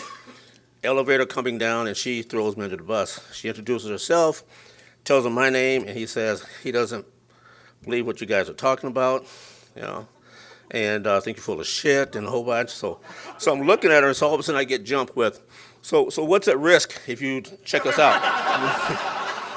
Is your life working? Is this working for you? And so I'm looking at her, and I'm thinking, what the hell? So she said, I told him that it'd be a good experience, and I'd be willing to pay his fee. I said, you don't need to pay my fee. When's your next weekend? So lo and behold, March 90, I rolled up and looking around, didn't know anybody. At that time, the Road Warrior in Kauth was like Hotel Med, Club Med rather. And so I thought, okay, I can roll with this. Still looking around, didn't see any black men or men of color. So I'm wondering I'm in the right place. So I was told once I go through a certain door, something's going to happen, go through the door. And there stands a big black man by the name of Doug Gilmore, a man who I really want to honor. So I'm looking up at him, I'm smiling, and he wouldn't crack a smile. So I'm thinking, okay, this brother must be one of them, so I can't trust him either. So got through the training, and it was crazy, and I didn't remember much of it. I remember the first time I staffed, I would go to Rick, and goes, we didn't do that on our weekend. He said, yes, we did. I said, well, we didn't do that. He goes, yes, you did. So I missed a lot. But I got the gift. I got the gift in many different ways. I understood the story. It was very powerful and impactful to me. And the weekend itself was a gift. Now, mind you, I couldn't tell my buddies back home or my family about this because we didn't roll that way. And it had been a no-no for me, so I didn't say anything. So I got involved, and I started staffing weekends. And as I was staff, I would look at the staff list or get there on Thursday or Friday at that time. I didn't see any men of color. Go down. And then the participants would come.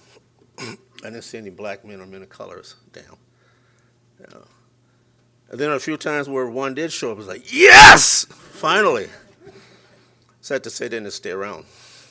There was something about the work that just wasn't working. Rick shared that we're in I group about 25 years together. And he'll tell you I was out and in. It was a struggle.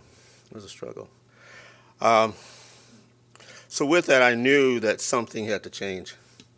As a matter of fact, Ron Herring called me and asked me if I wanted to be on the leader track, and I said no. And we had that conversation 3 different times. And then he says, I understand that you want to see some change. He said, if you become a leader, I think you can help support some initiatives. So I did. So that's how I got on leader track. So what happened is I ran into some folks who were on the same journey, the same path. And as Rick mentioned earlier, created the I&I. The late one now is the UPPD, is actually the I&I on steroids, as some people call it, and a host of others. And I also noticed there was a shift. So I would normally say on weekends, so did this weekend 25 years ago, and I'm looking around, looks like this, still. Did this weekend 30 years ago, looking like white bread, looking around, looked like this. As of late, I can say I did the weekend 33 years ago, and it's still look like this, but now there's some sprinkles. there's some flavoring. It's about people getting sensitized to the work, becoming more aware what was going on. And then as I'm looking today, I'm thinking, it's hard for me to say that again because the folks are here. The folks are here. A big piece around that work is, I feel, has helped to open doors in terms of specialty weekends. And there is some comment and criticism about it, but for me it's a place where men of a particular culture can go together and do their work together, where they can look at their generational wounds, their generational trauma, and also their internalized oppression. Work together with each other and heal, and then go back to the bigger circle and become more productive and active in those circles. That's what it is for me. My mission is I create a global village by blessing acceptance through diversity, inclusion, and equity. And so with that, like I said, I see more and more people who are on that same journey, so it's been a joy to see that. Like I said, I see more and more of these trainings, and then listening to Tyrone, yeah. So I've been in this struggle for a long time, and my flame is starting to flicker. And I've been looking to see who's going to come next. And Tyrone, dog, bless you. Bless you. Bless you. Bless you. Bless you. Bless you. But I ain't gone yet. I ain't gone yet. I ain't gone yet. So what I will finish up with is 3 pieces by a man by the name of Sam Keeney. He says that in a man's lifetime, there's 3 questions he asks of himself. 1, who am I? 2, where am I going? And 3, who's going to go with me? From doing this work, I know I am. I'm a black man. I'm a black man of African seed transplanted in American soil. I'm a father, a grandfather, a great-grandfather, and I'm even more beyond that as well. Where am I going now that I got this sense of a mission, I have a purpose? It's about looking to make this world safer for everybody. So with that, like I said, became these different trainings.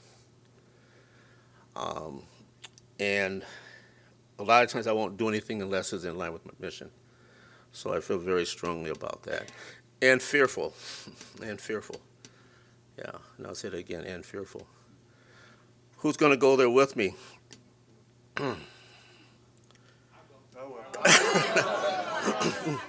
I met some really beautiful people. There was a stage in my life where I suffered a lot of tragedies. I was always that rock, and so for my family and friends close by, I had to be that rock, and I couldn't crumble. Well, I was cracking. I had lost my father, and then 42 days later, my mother. 7 months after that, my brother. 5 months after that, my grandson. And Rick was there to support me on that. And then 6 months after that, another brother. So I was in the ashes. I was doing a lot of grief work. So I went to Inward Journey, which is a parallel weekend to what we do, except for from an Afrocentric way. And I got some healing. I got to go to the grief wall. And then it just happened that one time on the to get recertified as a leader or co-leader, I ended up having to do some work. It was a lot of grief. So those men went with me. They were the men who went with me. There was also men in my community who came and supported me through the funerals and all. Men that I didn't know. Who's going to go there with me? So Rick mentioned the Pride program, and I didn't know about doing a training. Like I said, I just got initiated, and I was asked to help create this training and put out a call, and men stepped up. So we did this training, and again, I didn't know how to do anything else, so it was parallel to this. Of course, we didn't have the young boys do deep work, but they were there. They had also agreed to put away their gang colors in respect to me. So things were going well until that Sunday. A fight broke out, and I got pissed because I didn't want these white men to see these black men doing this shit. That scared me. So a man revealed to me what was going on. He said, what these men got, they can't go back to their communities with this. So what they're doing, they're sharpening their weapons, go back home. to sharpen their weapons. Their talisman was a kente stole, kente cloth stole. And one of the men had gotten into some trouble, so he had to do some service work. So he did it in a park. He dove into the water and drowned.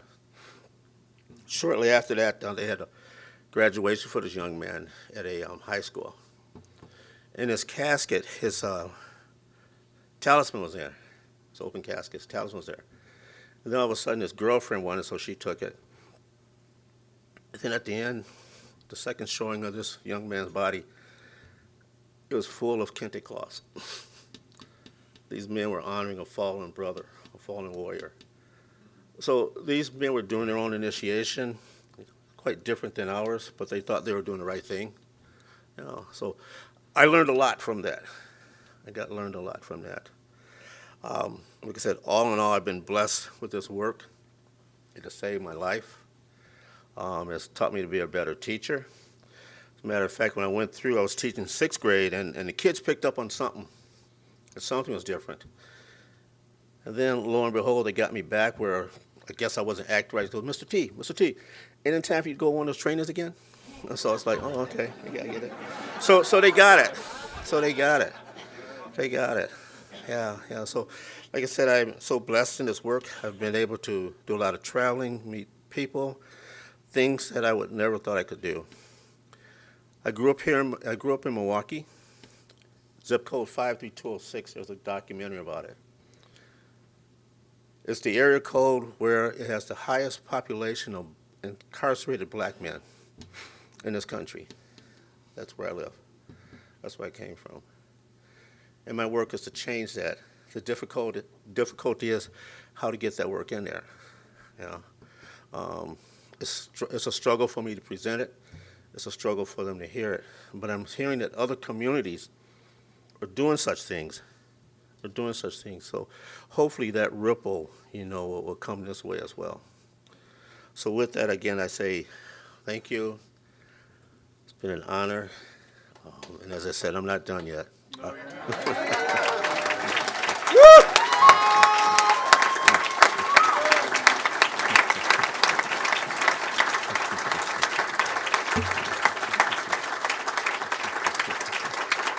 Ashe.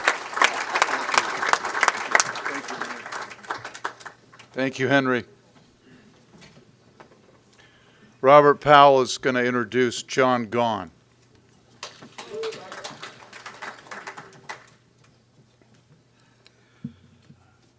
Once the committee had chosen the recipients, the question was who would get to do the introductions. And I immediately knew that I wanted to do John's, if he would have me. And I learned from him that he was hoping it would be me. Because we have been together in this work almost since the beginning of our time in MKP. We didn't meet right away, but we've been on parallel tracks, doing the same things pretty much at the same time, but not together. What John calls the second wave of MKP trainers. I went through in 92, he went through in 93. We both got to do LT3 as a prototype in 94. Believe it or not, there was a time when that could happen that fast. Also in 94, we did this training that Rich and Shar had created called the Couples Weekend. Not together. I did it in Pennsylvania and John did it somewhere in Texas. But it became part of our lives. And throughout the 90s, we staffed them. We believe, you can't identify when, but John and Rhonda came to Washington, D.C. when my late wife Annette and I were leading a weekend. And for various reasons, I dropped out of the program, but John went on, and he and Rhonda eventually took over the training, purchasing it, I gathered, from Rich and Char, and they now run the couples weekends around the country. We both became certified as co-leaders, although the first time we actually met was at a Houston training when I was a co-leader and John was what we would now call a CLC. And that's the time that we bonded. And it stayed that way. And John came to DC a number of times to staff. And we began to see each other once or twice a year at conferences, because we both were involved in the organizational life of MKP. And we would be at meetings together, and we'd always spend some time getting to know what had happened. We both became full leaders, and John, like I did too, has been around the world leading weekends, helping communities in the other regions to grow and build. And that's a very valued part of our lives. We both were students of Cliff's. We both began to do shadow work. I never took it outside the organization, but I was a trainer within the organization. John got certified as a shadow work practitioner and still does shadow work around the country, I guess, would be. There's so many ways that we have this bond, and it is one of the great joys of MKP that we meet men of different backgrounds, from different locations, of different orientations, of different races, of different ages. And there's this easy connection that can go deeper and last longer, even if you're not, bosom buddies, that you don't hang out together. But every time John and I get together, there's an instant, it's like we talked yesterday and it might have been 2 years ago. So it is with great pleasure that I get to give this honor to, as the tag has it, a brother from another mother.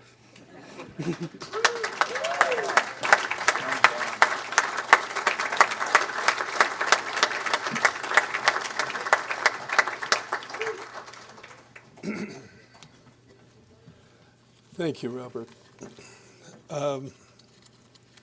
What an honor. What an honor to be here with everybody.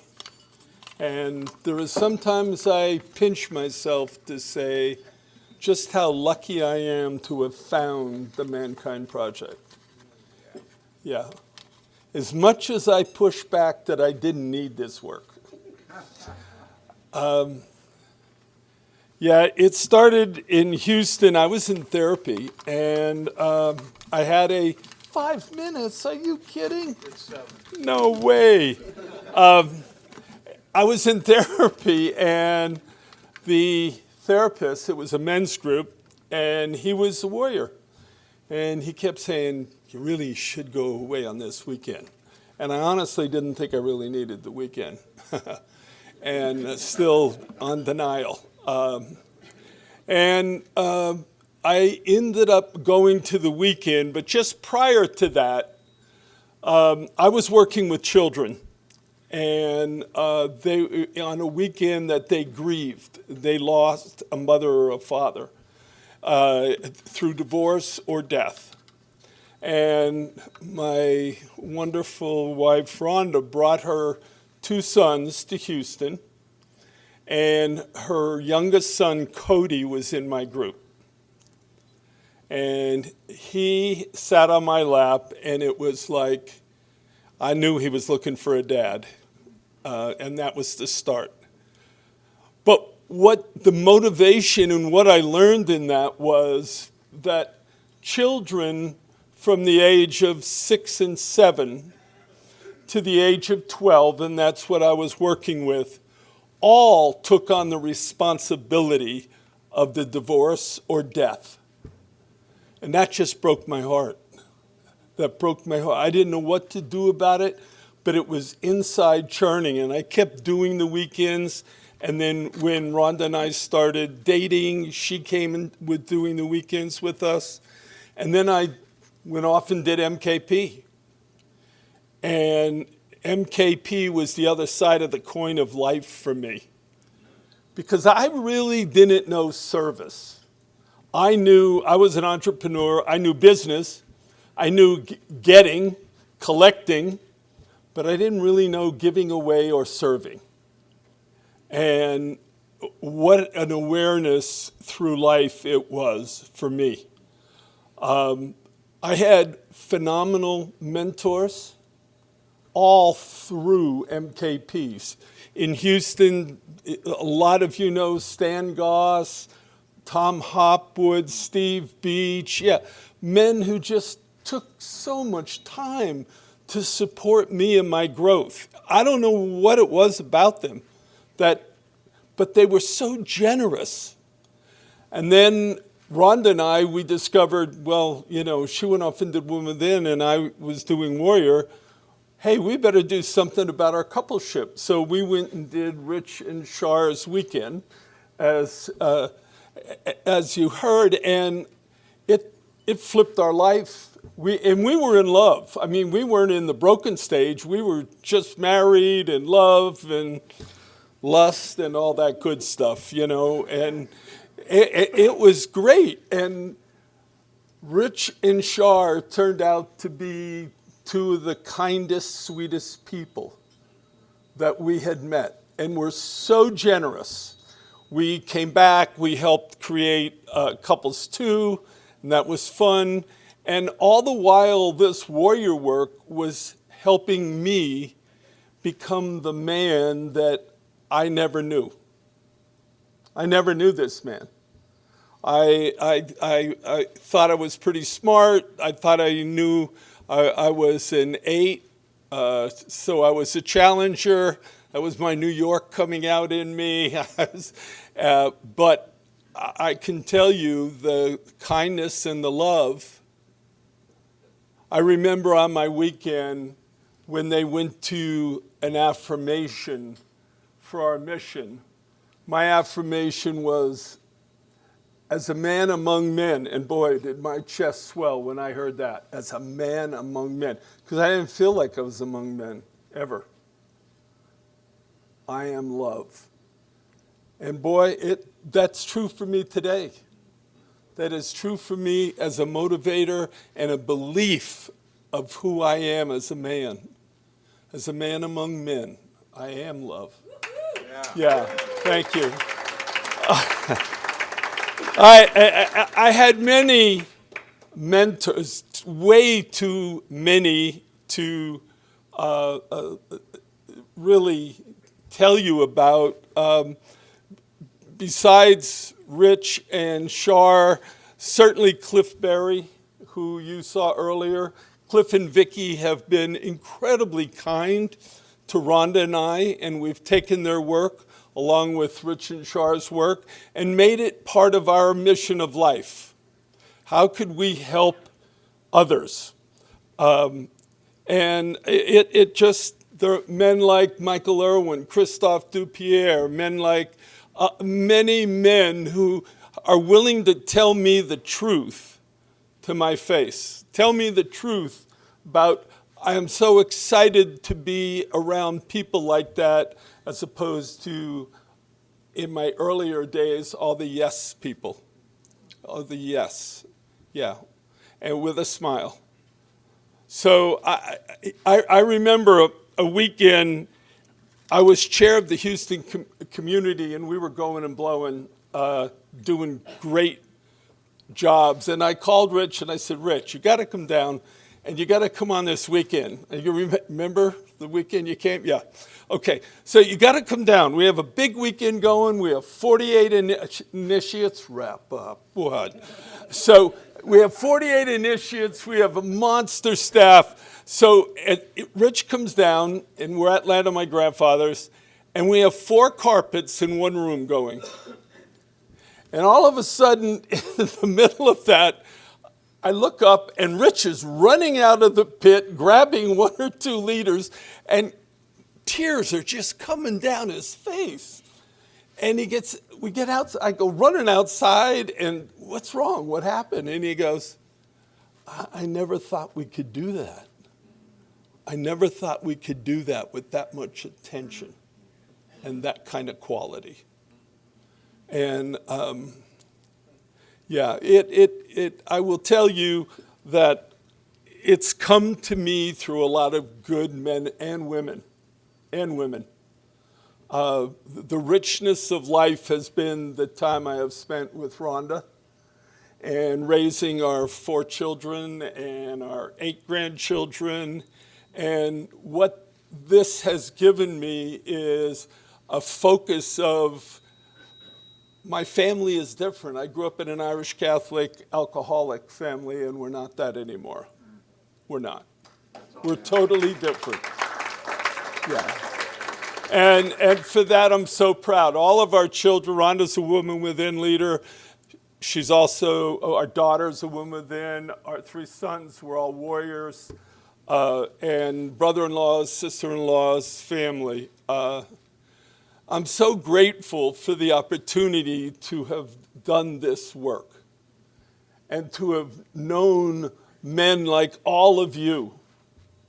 And then the privilege has been that I've gotten to travel all over this world and meet men in countries that I would have never had an opportunity to know and be with their families. I would have isolated in a hotel room. No, be with their families and connect with them and really see who they are. So it's with a lot of gratitude that I have for you, Rich, and for Bill, for you, and the opportunity to have changed my life so that I can see me and be a man of service and know that that really was the ultimate reward. And it is for me, certainly. So, thank you. Yeah.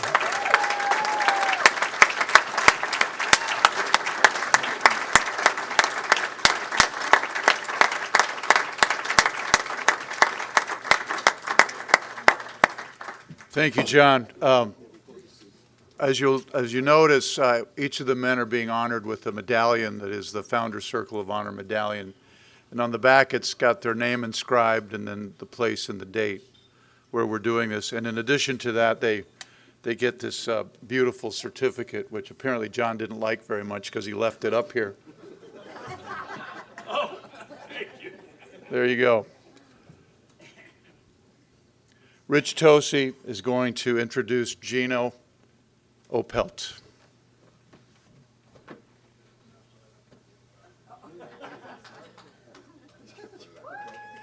That's good. That saved about 3 minutes. Formalities and me,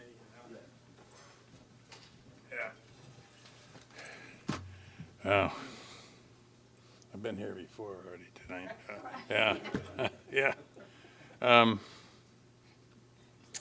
So the first time that I was introduced to Gino was on a telephone call back in the year 2000. And just as a reference point, 2000 was 15 years after we had started. In other words, we weren't very old then, and we weren't very international. There was something going on, but not a whole lot. I got a call from a friend in Sioux City, thank you. Sioux City, Iowa, saying there was a whole bunch of men from South Africa who had just finished the training, and would I like to talk with them? Well, hell yeah. The reference point was, I went back to 1987, something like that, when this was a Milwaukee operation, and all of a sudden, guys, where are you lingering? Guys from Chicago drove 90 miles all the way to Milwaukee, right? That was my mindset, right? And all of a sudden I get the call, and I said, South Africa, man, that's a long That's a long ways away, you know. Wow. And yeah, it's like 10,000 miles, or it's a hell of a long way. I don't know how far it is, but it's a long, long way. And so it was. So anyway, I ended up talking. It was my first conversation with Gino, and I talked with some other South African men, and I don't know if I was in heaven or I don't know where the hell he was. It was like, wow, men would come all that way to the United States to do this training, which I must say, I didn't think it was all that great of a training. I didn't. I mean, it's like, why the hell do people keep coming? I don't know. I mean, I don't know. But here he was, and so that was my, wow, Gino came, of all places, Sioux City, you know, I mean, of all places in the United States, he could have come, he went to Iowa, so, sorry for anybody who's from Iowa. Okay, apologies, all right.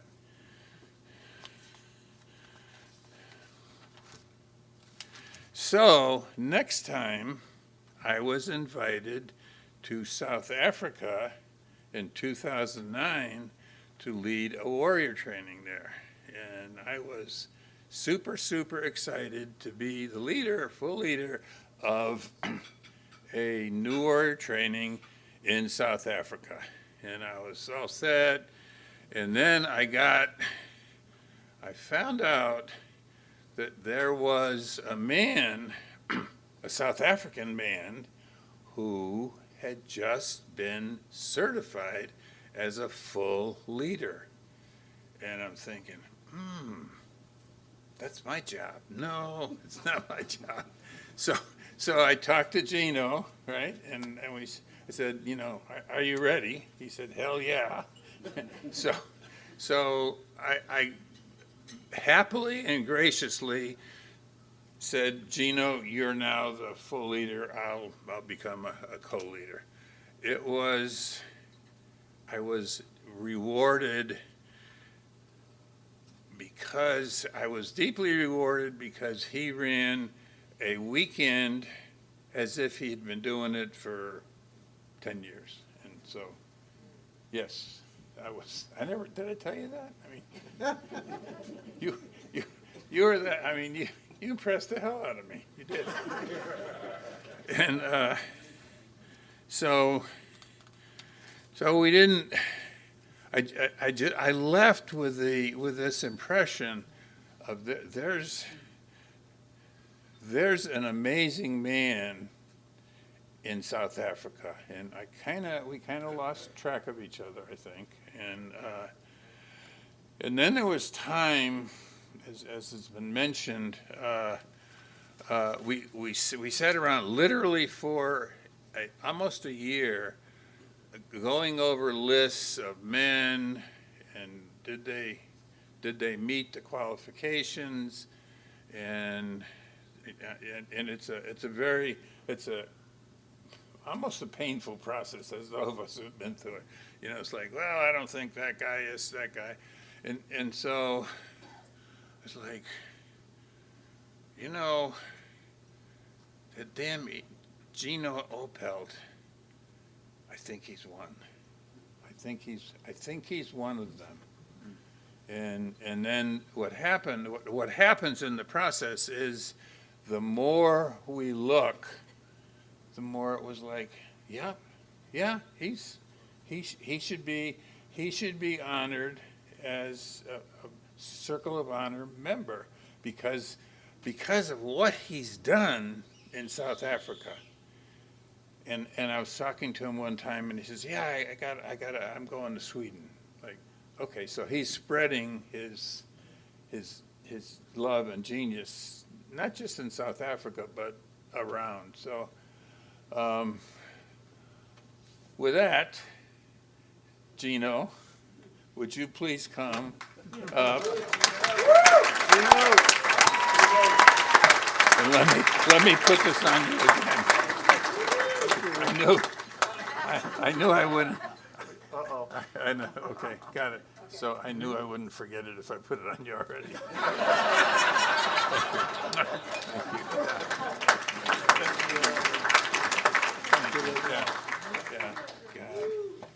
How lucky we are and to know you. Good evening, everybody. I'm one of those men that when I'm joyous, I cry. I cry. My partner, Chantal, I just came from Sweden working with John, tired to the bone, tired with work. And Rich emailed me and said, like you, Henry, we have to talk. And I go, as if the Lord of Thunder just emailed in. Anxiously, I responded back, and he told me about this Founders Circle of Honor, and I just cried with joy, as I do.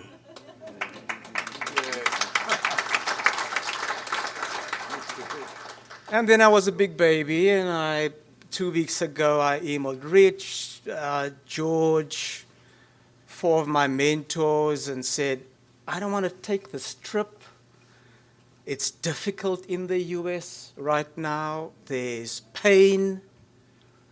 I'm tired and pain, not a good combo. Chantal, my wife of 20 years, looked at me with her eyebrows raised, and she says, you have to go. Go take your seat. And here I am. You took your seat. I'll share with you 3 things why I love this work. I can tell you a lot about my life story. I was born to a teenage mother who couldn't keep me. And I was adopted by a family who just loved me. My mother saved my life with her love.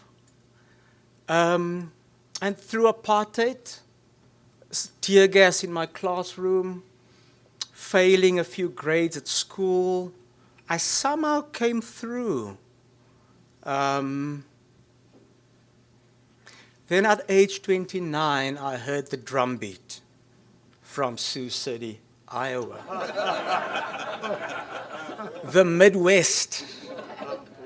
So a black 29-year-old psychologist did the Atlantic crossing, symbolic, went to this men's weekend, Don Jones, the full leader,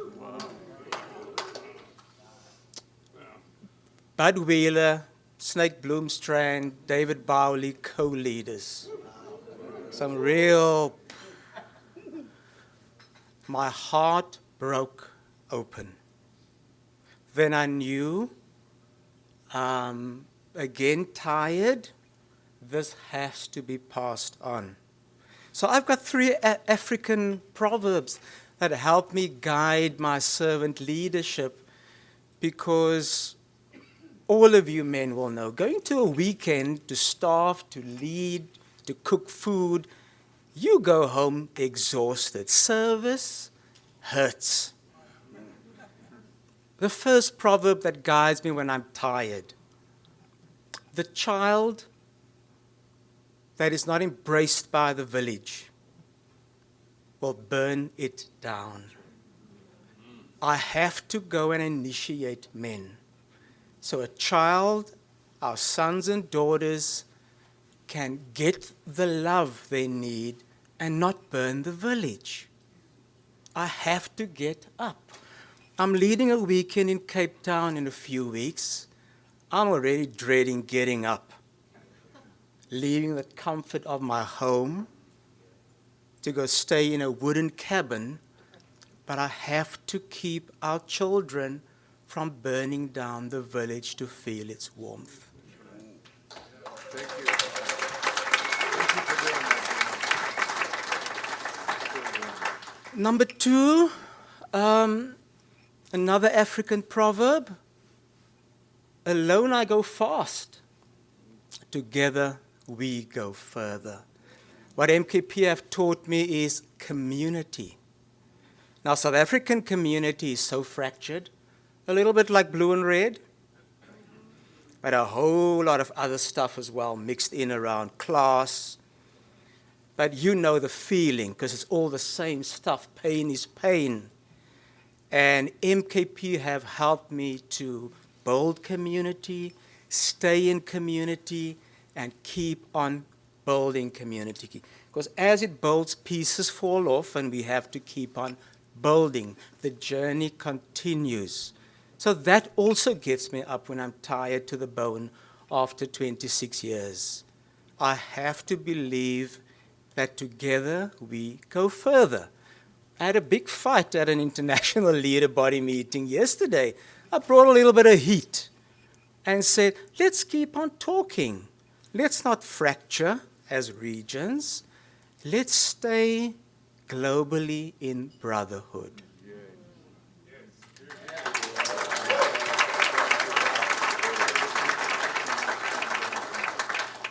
The final saying for me, which also really grounds me and gets me back up, I take my green tea and my strong coffee, John Gaughan and I love strong coffee, is one of your prophets said, and this is my closing, there are too many guided missiles and too many unguided men. Martin Luther King Jr. So the doctor, the good old doctor, whenever I have doubts, reservations, rather want to stay at home and stay cozy, Dr. King reminds me, too many missiles. Get your ass to initiation. Thank you. Gino, thank you so much. That was sweetness. Thank you. Don't forget your book.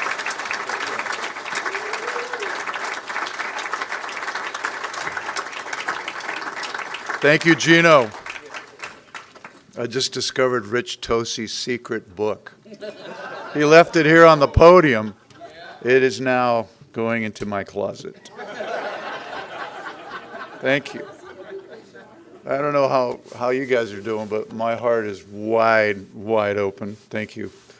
Carl Griesser, Dr. Carl Griesser, longtime executive director of the project, and one of my closest friends, is going to introduce Boysen.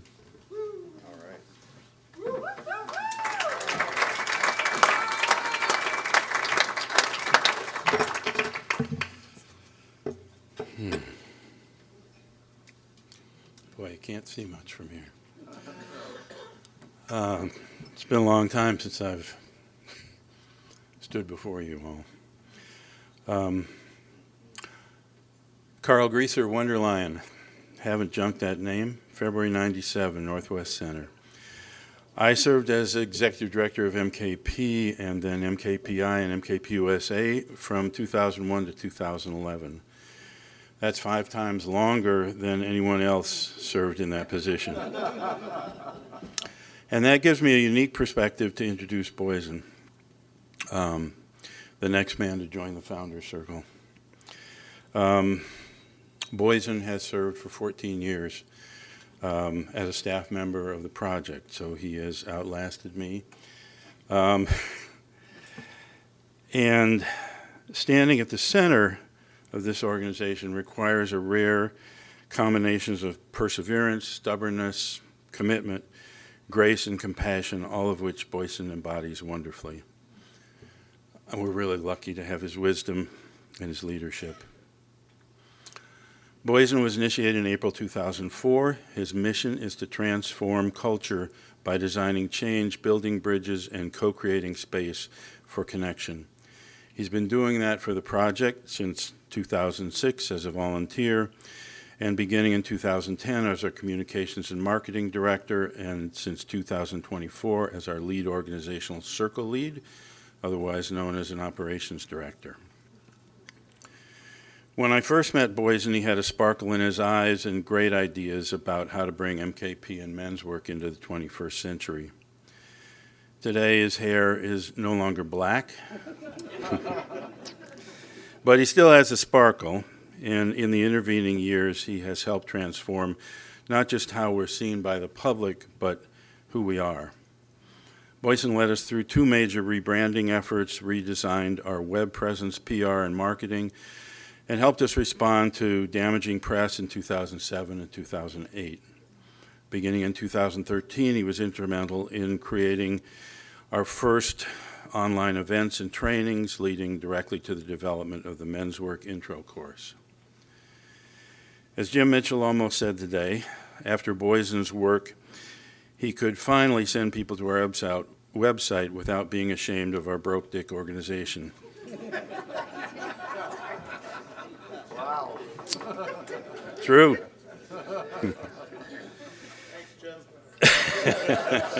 Thank you. He also has been the co-host of the ManKind podcast, which carries the tagline, "The show where we set out to prove that there is more than one way to be a man." There are now well over 200 episodes. I haven't been active at the project level for 14 years, and preparing to introduce Boysen has pushed me to reflect on the challenges we faced then and what the project and Boysen will face in the years ahead. And this is basically a time to honor Boysen, but the reality is, if you look at all of us up here, he's one of the two younger men, and he ain't gone. He's got more work to do for us and with us.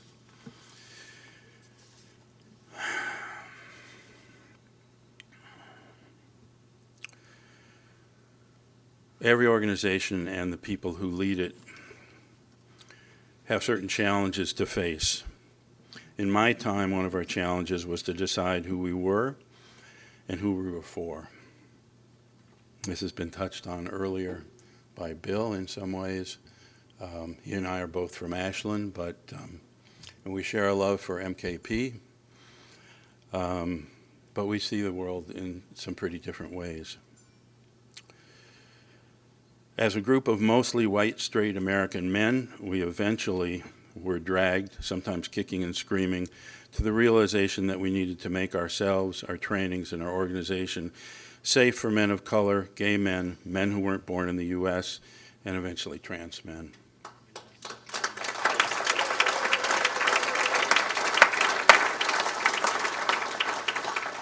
And so for me, multicultural work became pivotal to who we are. In those years, we wanted to welcome all men, so we avoided political stances that might alienate some men. But eventually we understood that we had to take some controversial stands, no matter the consequences. We took a stand against conversion therapy for gay men.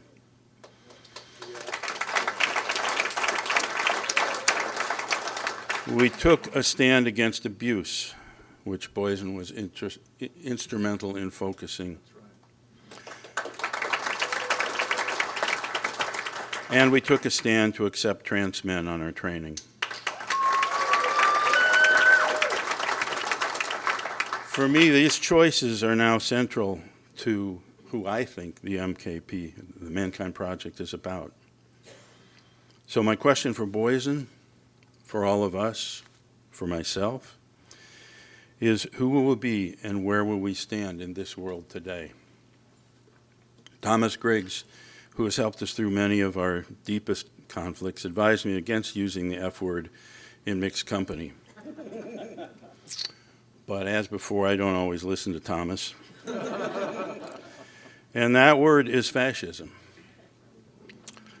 I am concerned about who will be and where we'll stand in an area when fascism on the rise here and abroad, and when the work we have done, the stands we have taken against feminism, in favor of feminism, against misogyny, racism, homophobia, transphobia, and xenophobia are being outlawed.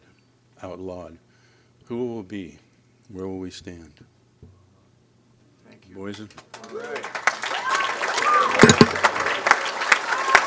Thank you. Very well done.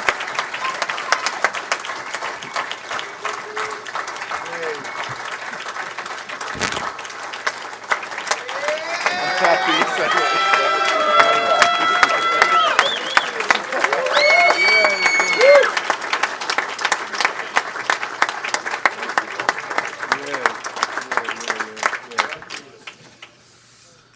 Okay, thank you. Thank you. First thing I want to do is introduce somebody else. Am I starting? You're there. Oh. This is all you, dude. It's just you.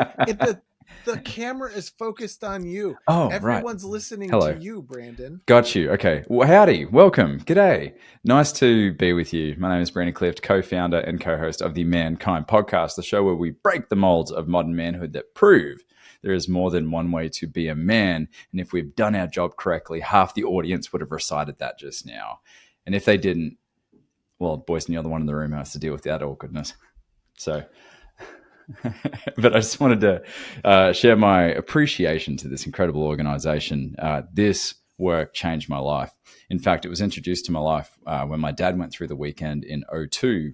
I was 9 years old. So I got exposed to this work from a young age. We had all these like really cool, like esoteric hippies crashing on our couch all the time, and they had animal names. So I was all about it from the jump. And when I finally went through my weekend, I was made very clear of the power of mission and accountability and support. And I'm telling you, I say this to everyone out there in the world, that I wouldn't have anything that I have today if it wasn't for the ManKind Project, if it wasn't for this work. And the best way that I sell this work or tell people about this work is it's literally a cheat code for life, for relationships, for friendships, for professional endeavors, for personal goals, for personal advancement, like the whole spectrum. I've been able to apply the things I've learned on my weekends and in my circles to my life directly, and I ain't going anywhere. So I want to thank all of you seasoned folks who have been kissed by the silver mists of time, that's you included, Boysen, that have been doing this work for a long time. I'm not going to say a long time. Well, some of you, but you know, you're the prior generation that set us up. And so I also want to send a message out to the younger warriors in the room and out there.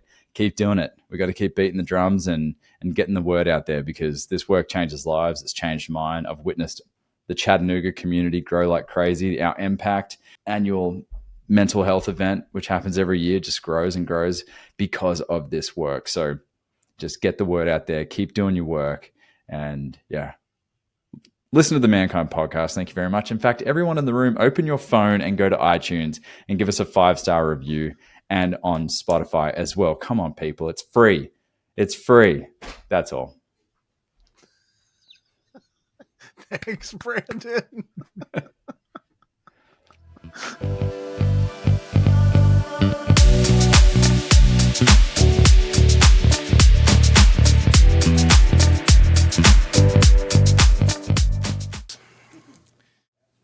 That's my mission. Designing change, building bridges, and co-creating space for connection. ManKind Podcast is 225 episodes. Go listen, go learn, go absorb. Go get with hearing from folks. Go get with hearing a whole lot of different perspectives from a whole lot of different people around the world. Yeah. So one of the reasons I'm standing up here is because of a piece that I wrote in 2010. And I'm just going to read it, and I'm going to say just a couple of things. This is the new macho. He cleans up after himself. He cleans up the planet. He is a role model for young men. He is rigorously honest and fiercely optimistic. He holds himself accountable. He knows what he feels. He knows how to cry, and he lets it go. Thank you, Gino. He knows how to rage without hurting others. He knows how to fear and how to keep moving. He seeks self-mastery. He's let go of childish shame.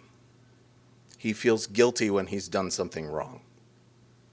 He is kind to men, kind to women, kind to children. He teaches others how to be kind. He says he's sorry. He stopped blaming women or his parents or men for his pain years ago. He stopped letting his defenses ruin his relationships, and he stopped letting his penis run his life. He has enough self-respect to tell the truth. He creates intimacy and trust with his actions. He has men that he trusts and who he turns to for support. He knows how to roll with it. He knows how to make it happen. He is disciplined when he needs to be. He is flexible when he needs to be. He knows how to listen from the core of his being. He is not afraid to get dirty.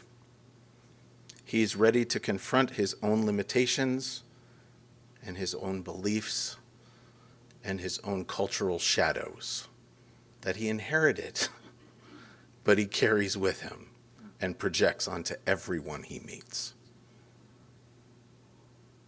He has high expectations for himself and for those he connects with. He looks for ways to serve. He knows he is an individual, and he knows that we are all one. He knows he is an animal and part of nature. He knows his spirit and his connection to something greater. He knows future generations are watching his actions. I know future generations are watching my actions now. He builds communities where people are respected and valued and belong. He takes responsibility for himself, and in times of need, he will be his brother's keeper. He knows his higher purpose. He loves with fierceness, and he laughs with abandon because he gets the joke. That is the new macho. That's you.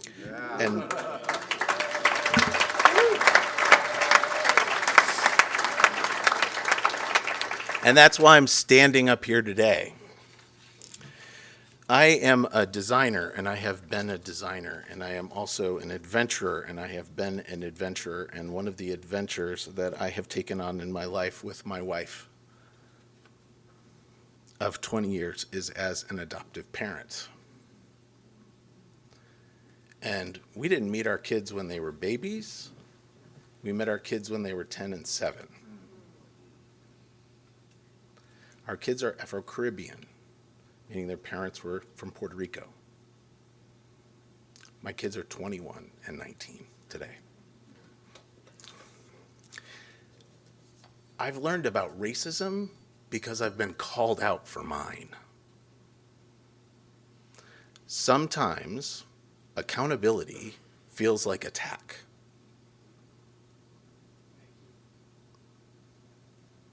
Sometimes accountability feels like attack. I know about my homophobia and my transphobia because I've been called out for it by my trans kids.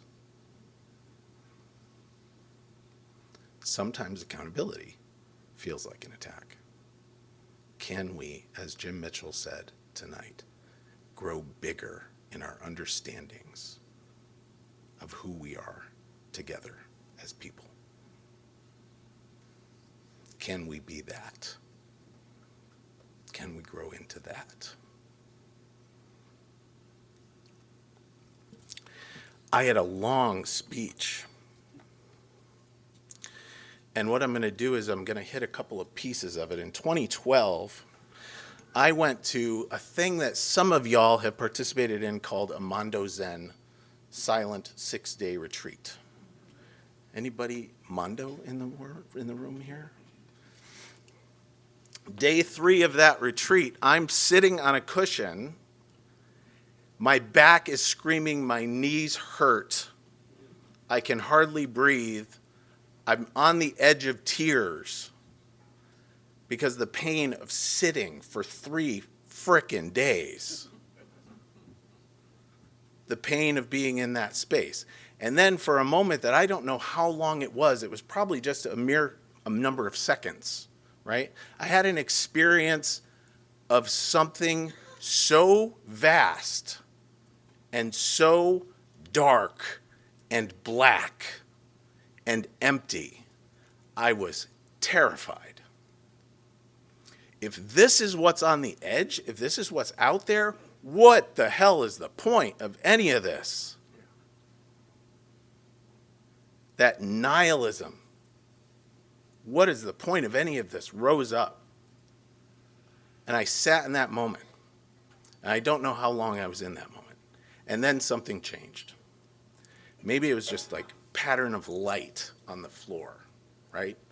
That shifted, and I recognized in that moment that even at the face of that void, even at the face of that blackness, even at the face of that infinite possibility, I cared.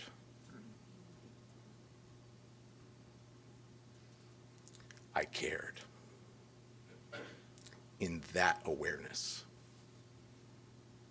In the face of that, I cared.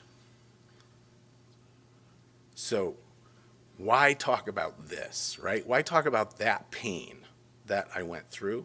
Because is there anybody else in this room tonight who can identify with the sense that we're standing on the edge of something huge and black and unknowable? And you still care. You bought plane tickets. You came across the country to sit here because you care, because you love. And I believe that at the foundation of this ManKind project, thank you, Craig Herring, that's why we're here, because of love. With my wounds healed and my mission of service in focus, I know that I can relate to you with unconditional love from the original context. Yeah. So on the edge of this blackness, on the edge of this infinite possibility, I came out of that and there was Junpo sitting on the other end of the room. Junpo? Anybody Junpo? Yeah, sure. Thank you. Junpo's gone now. Yeah. So I described it, and I'm going to use a swear word because this is what came out for me. I just experienced something really fucking black. And Junpo just looks, and he says, Shunyata. Shunyata. Past, present, future, all together. Infinite possibility, infinite unknowing. All there on the edge. Shunyata. In the Hindu tradition, that would be Kali. Kali, the great goddess, the devourer and creator of all, standing on the edge of the infinite blackness. So I have had a super resistance to, and I've heard it in the room tonight, I've had a super resistance to this sacred masculinity, sacred femininity. What is this stuff? What is this? I resisted this for years and years and years.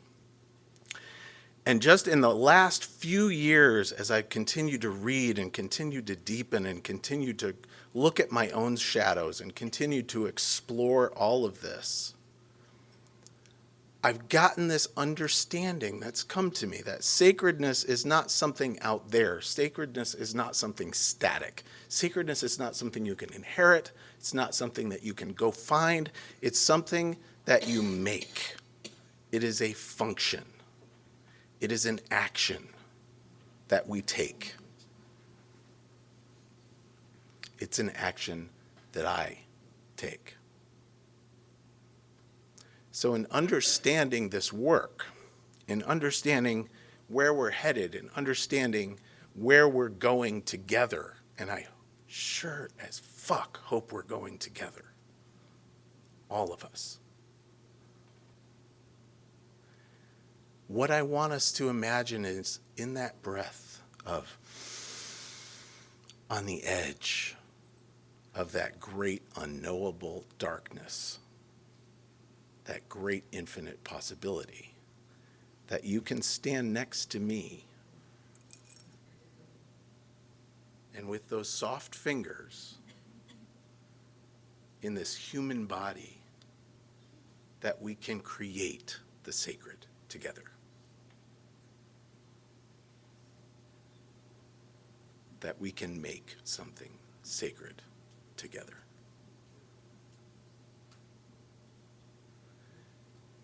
I think, I hope, I pray that that's where we're going.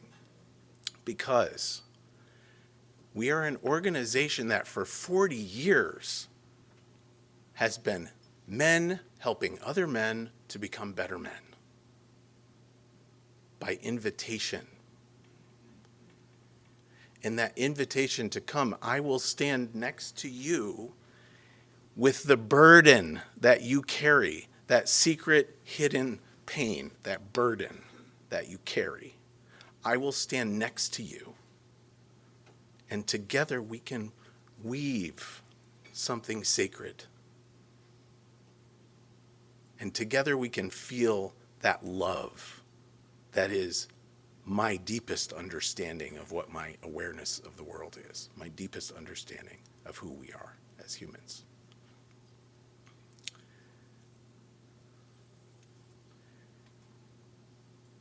We have a huge opportunity, and we also are sitting with boys and men and people in the world. Boys and men are 4 times more likely to die by suicide. Boys and men are falling behind in multiple vectors.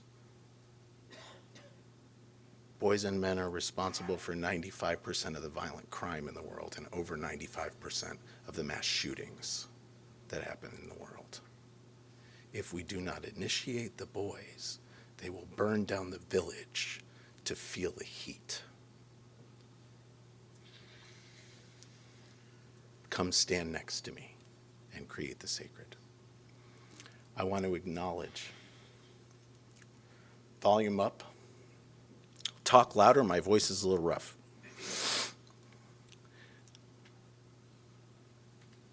Yeah, we have an opportunity.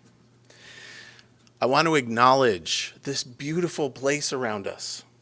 I want to acknowledge this land. I want to acknowledge the fact that this land and its original inhabitants still influence this land.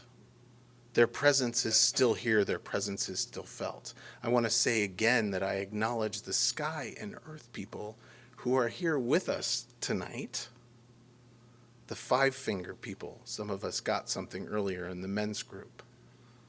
The 5-finger people who are with us here tonight. I can't do it without them. The 2-spirit people who have been here and will be here and are not going anywhere.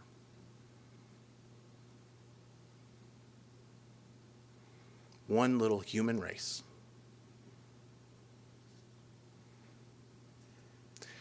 So, in the next 40 years, are you willing to join me and stand with me on the edge of this void and weave the sacred? Yeah.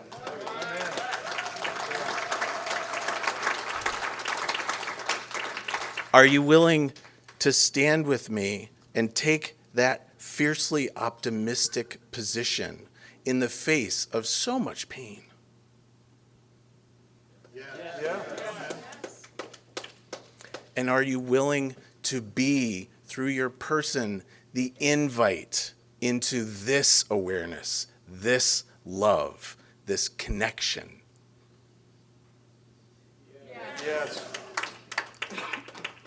This is our birthright, and all we have to do is share it and invite and welcome. And I thank you so much. Thank you. Thank you.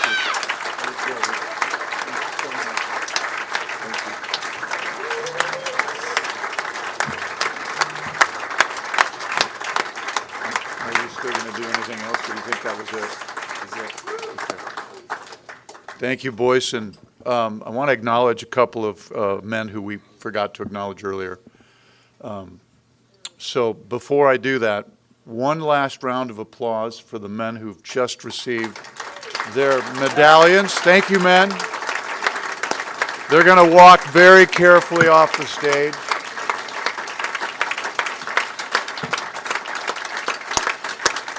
I think the project is in good hands. In 40 years, I'm going to be 108 years old. I plan to be at the next reunion.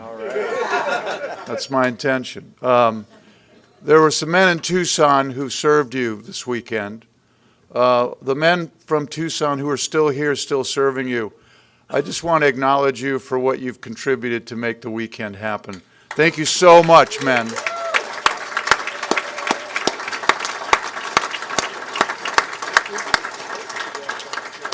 And there's been some men in the back who've been dealing with the technology. They are Scotty and Lonnie and John and Stefan. Will you just raise your hands so everyone can see you? Thank you, men.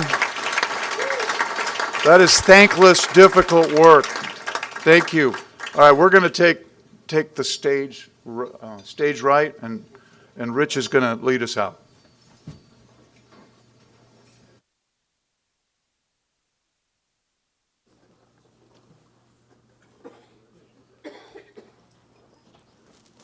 All right, everyone stand up for a minute. Turn to the right, turn to the left, and give each other a high five and say, I am glad you were here.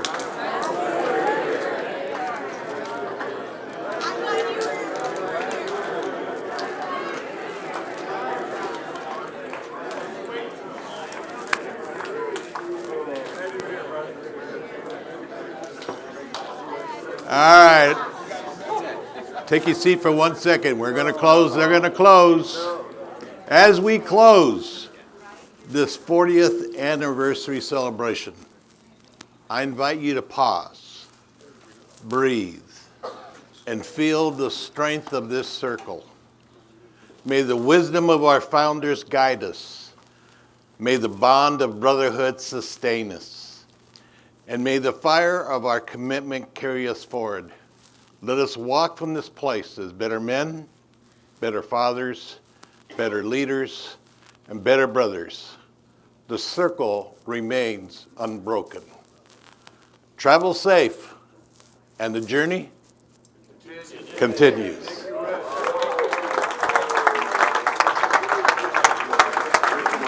Thank you so much.